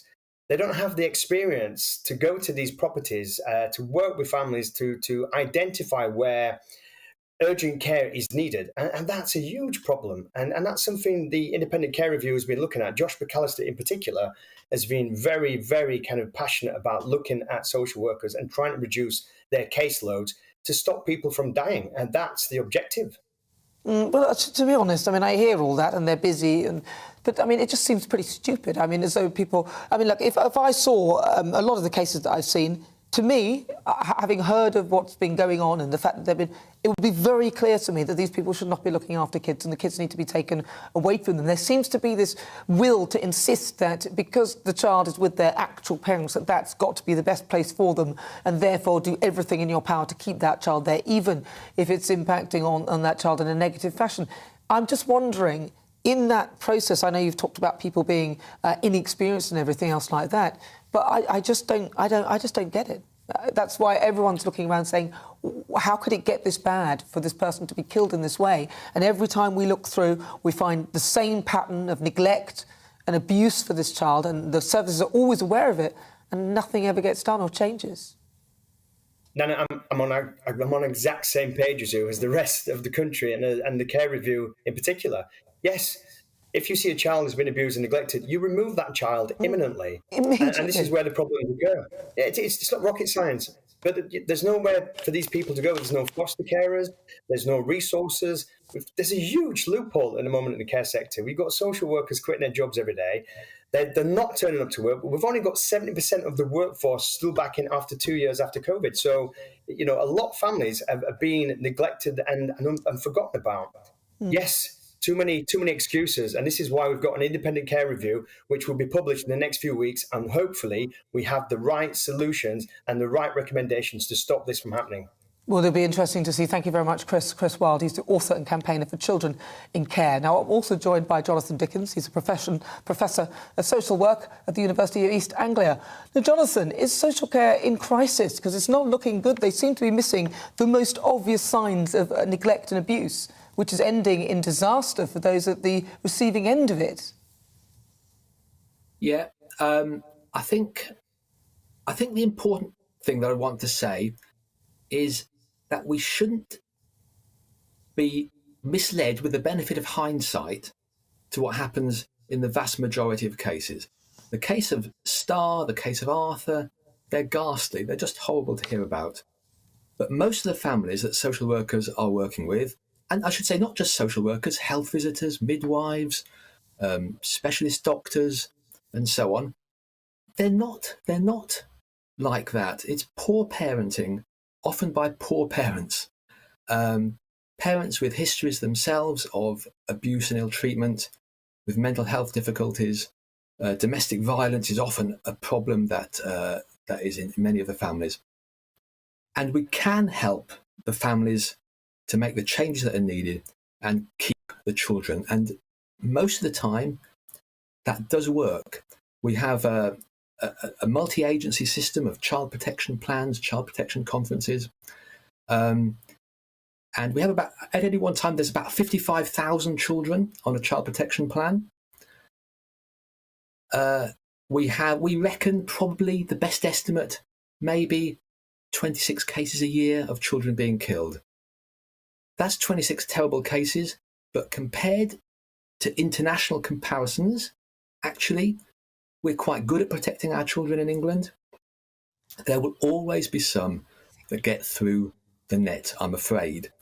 That's the reality, if you like, of living in a society which values family autonomy, family privacy, which isn't a police state which goes around removing children at the first inkling of a risk. We manage this all the time. You sound as though you're saying that the system is working.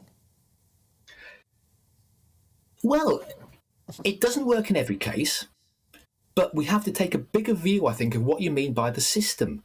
We have a system which values private and family life. It's in the law, privacy and family life.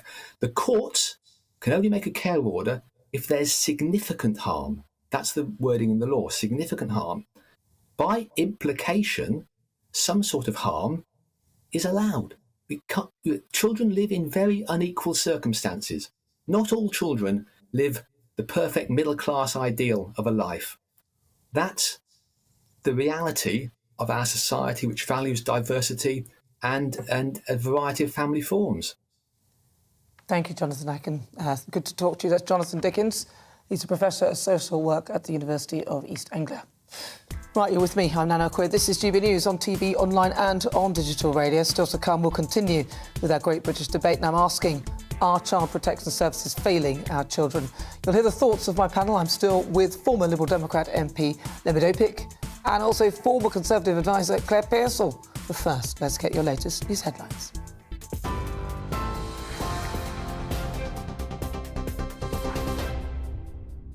It's 5:35. I'm Tamsin Roberts in the GB newsroom. Durham police say they've received significant new information and are now investigating allegations the Labour leader broke lockdown rules.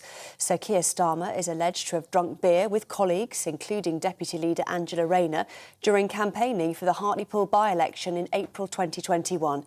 It was at a time when social distancing was enforced and outdoor venues and indoor mixing banned. Labour insist no rules were broken. Well, in the latest on the local elections, the Tory party has lost around 280 seats so far, many of which have swung to Labour and the Liberal Democrats. The Conservatives lost 3 key councils in London to Labour, but they've managed to steal Harrow from Labour. The SNP and Labour have made significant ground in Scotland, while so far in Wales, Labour has made huge gains against the Tories. Results are coming in for the Northern Ireland Assembly, with the picture there set to become clearer later tonight. Ukrainian officials are accusing Russia of violating a ceasefire as they try to evacuate civilians out of Mariupol. In recent days, the UN has brokered evacuations of hundreds of civilians who've been trapped in the final stronghold of the city, the Azovstal steelworks, but many are still stuck there. British military intelligence has confirmed Russia is continuing their ground assault on the plant.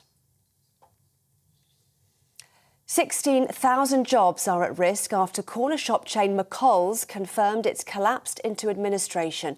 It's after a last-minute rescue deal from supermarket chain Morrison's failed. The Queen has released a lineup of royals who will appear on the balcony of Buckingham Palace for her Platinum Jubilee Trooping the Colour celebrations. It doesn't include Prince Andrew, Prince Harry or Meghan, but a spokesperson for the Duke and Duchess of Sussex has confirmed the couple will attend the Jubilee celebrations along with their children. TV, online and DAB+ radio, this is GB News. Don't go anywhere. In just a moment, it's back to Nana.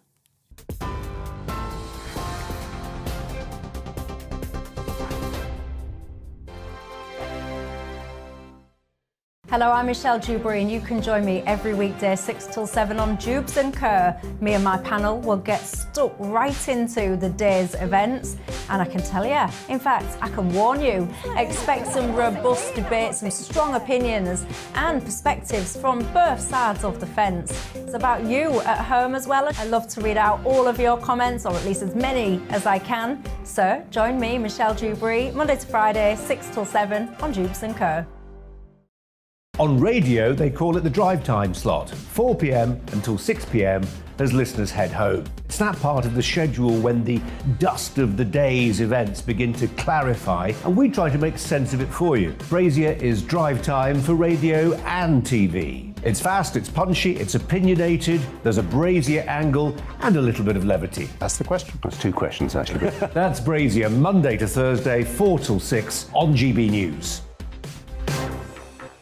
Hello, I'm Patrick Christie's. And I'm Mercy Moroki. Make sure that you join us Monday to Thursday, 10 a.m. until midday, right here on GB News for To The Point. We're not afraid to talk about the topics that matter to you, or the big topics that always matter. We cover absolutely everything, from the breaking political stories of the day to law and order, what's going on in the channel. We're not afraid to hold people to account. We always make sure we include your views on our show. Indeed, if you're thinking it, you can guarantee that we're saying it. So make sure you join the conversation with us, 10 a.m. until midday, Monday to Thursday for To The Point on GB News. I'm Dan Wootton. Join me Monday to Thursday from 9 to 11 for the feistiest and most fun news debate on TV, where free speech reigns. I'll bring you a sharp take on the day's biggest stories, bombshell newsmaker interviews, and A-list guests. And I guarantee you, no spin, no bias, no censorship, and no reason to go to bed. That's Dan Wootton tonight, Monday to Thursdays from 9 on GB News.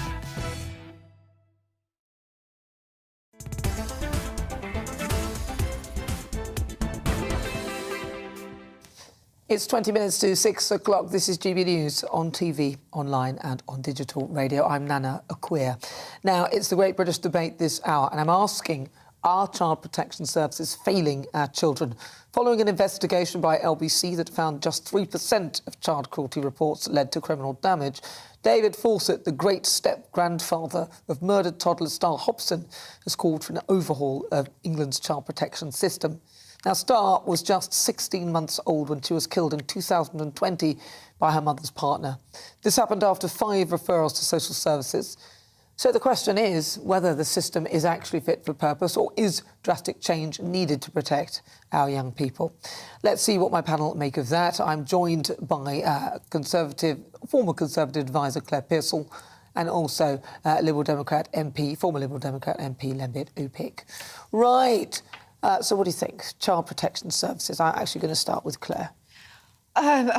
You know, it's a really hard one to unpack. I don't think that they are actually fit for service at all. I think there are too many delays. I think the court system is slow to react. There aren't enough social workers. The social workers aren't trained and supported. The whole system needs to be looked at. There are too many children slipping through the net.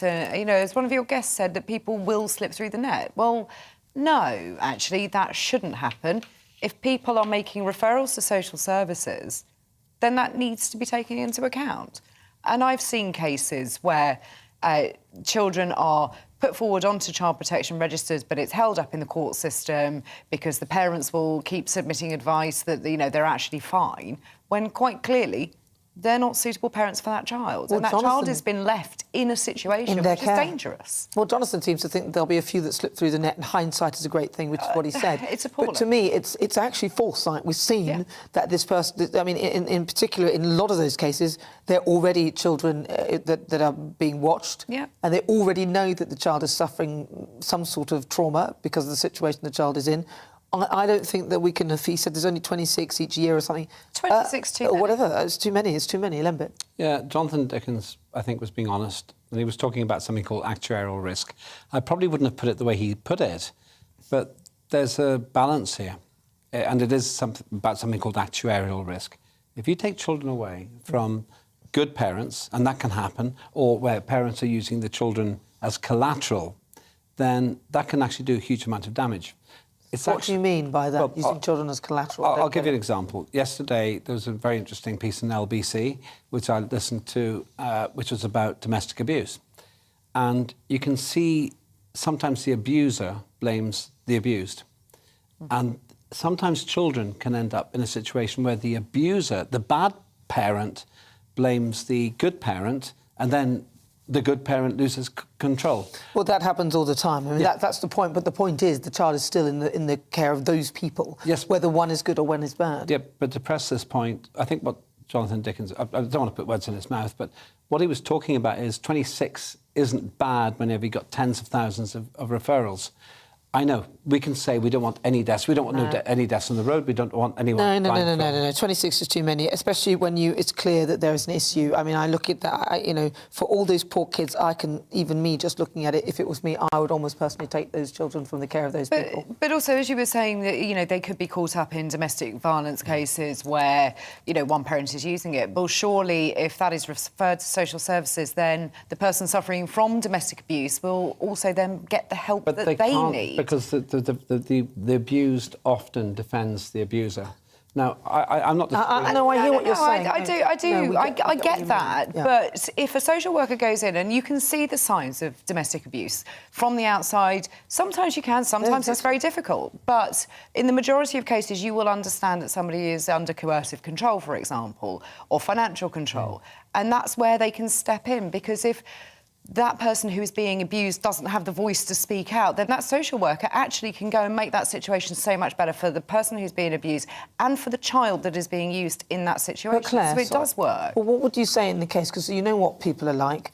Especially if you've got a bitter ex who's seen you with the kids and wants to try and make your life difficult, they can start saying all sorts. I mean, there are situations where I know that actually, in terms of social services, where people have been informed of things that aren't actually true, and then they come down on the actual person who... That's exactly my point. And so I understand why they're mitigating against that. Well, so do I. But in those kind of circumstances, if it is a trained social worker, if it is somebody who works with domestic abuse, so let's just take that as an example, then they can recognise when one parent is just using... But they can't. Yes, No, they don't. Claire, they can't. No, they don't. I'll tell you now. Trained domestic abuse. No, they can't. They make That's just not the case. I've seen it, and I've seen the other side as well. I hear you, but I've seen the other side as well, where people have made up stuff. Yeah. No, I'm not suggesting that there's not. I've seen that, but I have also seen the domestic abuse workers who are really well trained in this. Yeah, but that's a real lottery. That when you see. And it is a real lottery, and but that's my deeper than point. that. Is we need somebody more who's a sociopath, who's violent or emotionally abusive, and the other person is acquiescent and empathic, whether they're male or female, will end up the victim. And the children could be in the same situation. So what I'm concerned about here, Claire, I'm not disagreeing with your view, but I think it's utopian, because I think what happens here, and I think what Jonathan Dickens was talking about, the guest, is that they do the best they can. And if you take the precautionary principle too far, then you take children away from the wrong people. Well, there is that. Yes, there is that. And I don't necessarily agree that they are doing all that they can either. When you see the delays that are happening in the court system and the level of evidence that is required to get a conviction, it is enormous. This burden of proof is like Jonathan said about, some kids will experience, some neglect, some violence. And you just think, well, hang on a second, because the evidentiary level is so high. So maybe we need to have a look at that and change that. And yes, and exactly, why is he saying that? Why are they allowed to do that? I mean, they're even talking about smacking your child once illegal, even if it's just a gentle tap. So if they're saying that actually you can't do that, but these people who are clearly beating their kids to smithereens, that's OK, because you're going to... I'm not happy with that. Well, I'm in the same situation as you. This baby P thing, it's an interesting... I don't want to get into that now because I wasn't in the court. I don't know why the parole board decided why they decided what they've done. But I can tell you for a fact that if there's abuse in the household, the children can be victim of abuse where the wrong person wins. The whole definition of abuse is there's some degree of compliance by somebody somewhere, and the children don't really have a say in that. Yeah, the children don't have a say at all. This is the thing. Yeah. And if the abuse is being perpetrated towards them, then irrespective of whether somebody is defending the other partner or not, it is the child whose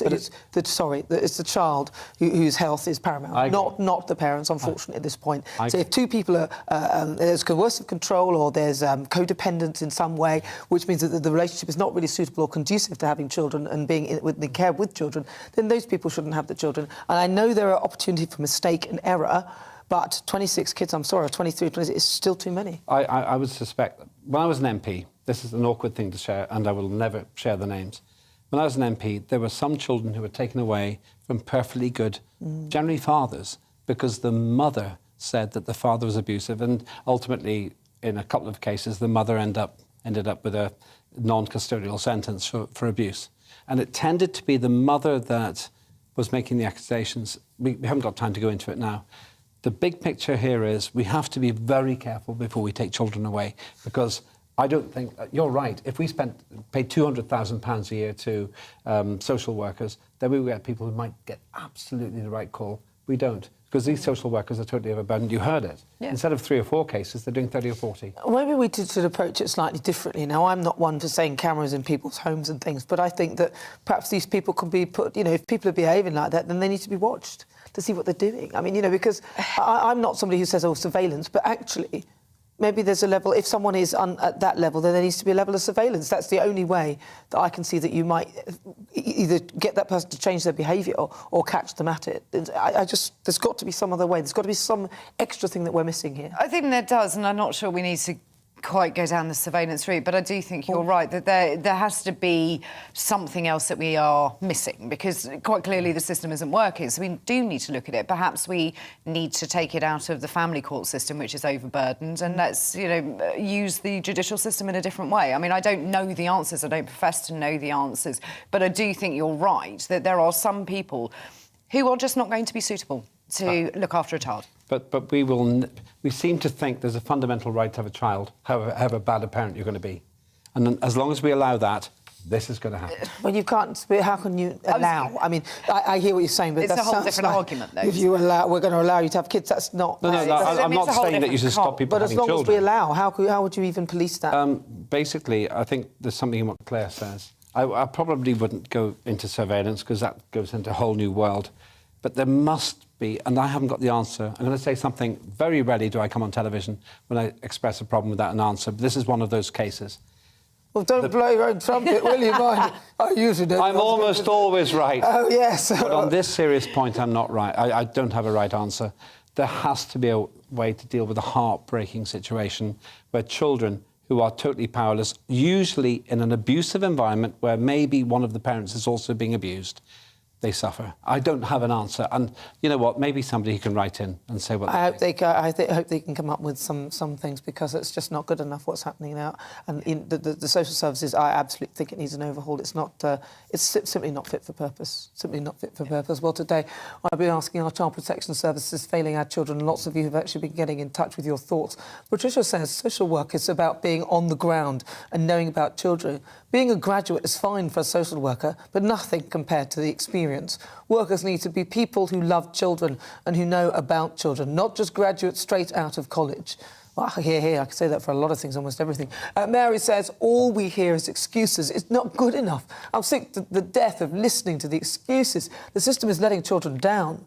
Henrietta says, what about the effect of lockdown on child abuse? Social workers were not going to see children. Well, they should have been. They should have been. That's quite simple. We've learnt that. Ben says, and there's also a question about lockdowns, which I wholeheartedly supported until I saw Switzerland, or was it Sweden?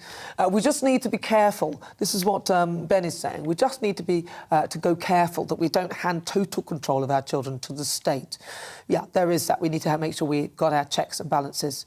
Well, thank you for all those views. Now it's time for the quickfire debates. This is the part of the show where we discuss some of the other stories making the headlines today. I'm with my panel, former Liberal Democrat MP Lembit Opik, and also former Conservative advisor Claire Pearsall. First up, researchers at the University of Bath have found that a week's break from social media can seriously improve your mental well-being. The study also found being off the sites can lower anxiety and alleviate depression. What do you think? A week off social media, Claire, would you be happy with that? No. And it's quite funny because when you look at your phone and it brings up the sort of report of, you know, what's the first thing you do when you pick up your phone in the morning, and mine is always social media, one of the social media sites that I go to first. I can't help myself. I'm connected to people, I'm connected to news. Yeah, but a week off of their droning going on and on, Lembit, what about you? I'm a binge tweeter. I only do it from time to time. I don't even look at the responses. I think you're right. Leave it alone. It's carbohydrate. Just leave it alone. It's like a can of worms. Take off the lid and then just run. No, I don't think I can handle it. Right, next, do you find it difficult to remember your password? Tech giants Apple, Microsoft and Google have all given passwordless logins a thumbs up by planning to extend the use of fingerprint and facial recognition to access their websites. Lembit, do you forget your passwords? No, remember, it's Nana Akua one. Oh, no, I've changed them all. Basically, yes, I do. And then you have to go, have you forgotten your password? Why did I bother in the first place? What do you think, Claire, briefly? Oh, yeah, no, facial recognition would suit me, and I'm quite happy with that. It never recognises my face. It depends if I've got a hat on, wig, glasses. If I'm not wearing my wig, it never finds me. Right, coming up next on GB News, it's Michelle Dewberry with Dubes & Co. She joins me now. Michelle, good to see you. Hello, Nana. I was listening then to your debate about child protection services. Your question, are they failing children in a word? Yes, they are. You know what? I would make those at the top criminally responsible. If a child dies under your watch and they've been referred to your services, God only knows how many times, then the buck should stop with you. And I would do criminal proceedings against them. That's what I do, to try and sort it all out. Anyway, coming up on my show, we won't be talking about that. We'll be talking, of course, about the local elections, looking at what that tells us. I'm also asking, when it comes to the whole cost of living, are we heading towards a recession? And, you know, many of us are overweight. The answer apparently now, there's always a different answer to this, isn't it? Go vegan. Apparently that's what you need to do. So I wonder, would my viewers consider that? And, you know, apparently half of 18 to 30-year-olds can't identify some kind of famous cultural faces. I suspect, though, Nana, it's not just 18 to 30-year-olds, it's most of us. So I'll be doing a little test to my panel and to my audience, wondering, you know, some famous cultural people, cultural faces, do you know who they are? I bet the answer to most of it is no. Maybe I'm being harsh. We're looking forward to that, Michelle. Michelle will be on in a couple of moments' time. Right, well, on today's show, we've been asking, do the local election results prove that Labour has lost touch with its heartlands? And according to our Twitter poll, 91% of you, so it's gone up, say yes. 9% of you say no. That's what they're thinking. Well, that's the way it goes. Yeah. Do you think they have completely lost touch, Claire? Yeah, I do. I think they've taken people for granted, and that's the one thing that politicians shouldn't do, and they end up doing it. Have I told you I thought Keir Starmer was a pathetic Labour leader? Only a few times then, but... There we go. I've said it again. Why not? You go for it. Yeah, no, I think they've all lost touch, frankly. Richard Tice is all right. Well, yeah, I'd like to do that show where they have to live like people who are on, say, statutory sick pay or something, and just film them and see how they get on, because you're going to subject them to what they're subjecting us to. But I've got to say thank you so much to my panel, former Liberal Democrat MP Lembit Opik, and also former Conservative advisor Claire Pearsall. And as ever, thank you to you for joining me. I'll be back tomorrow at 4. Michelle is up next. Hello, I'm Alex Deakin with your latest weather update from the Met Office. The weekend looms large, and for most of us, it's going to be a fine weekend. It's not blue skies everywhere. There will be a fair bit of cloud around, but when the sun is out, it'll feel pretty warm. The dry weather being created by this area of high pressure that will control our weather through Sunday and most of Saturday. But if we rewind and come back to the present, we do have this weather front pushing southwards, bringing some pretty wet conditions during Friday evening across northwest England and much of Wales, and some heavy bursts of rain, some brighter colours there as it drifts across the Midlands down towards East Anglia. We could do with some rain across the south where it's been very dry. Not going to see much here.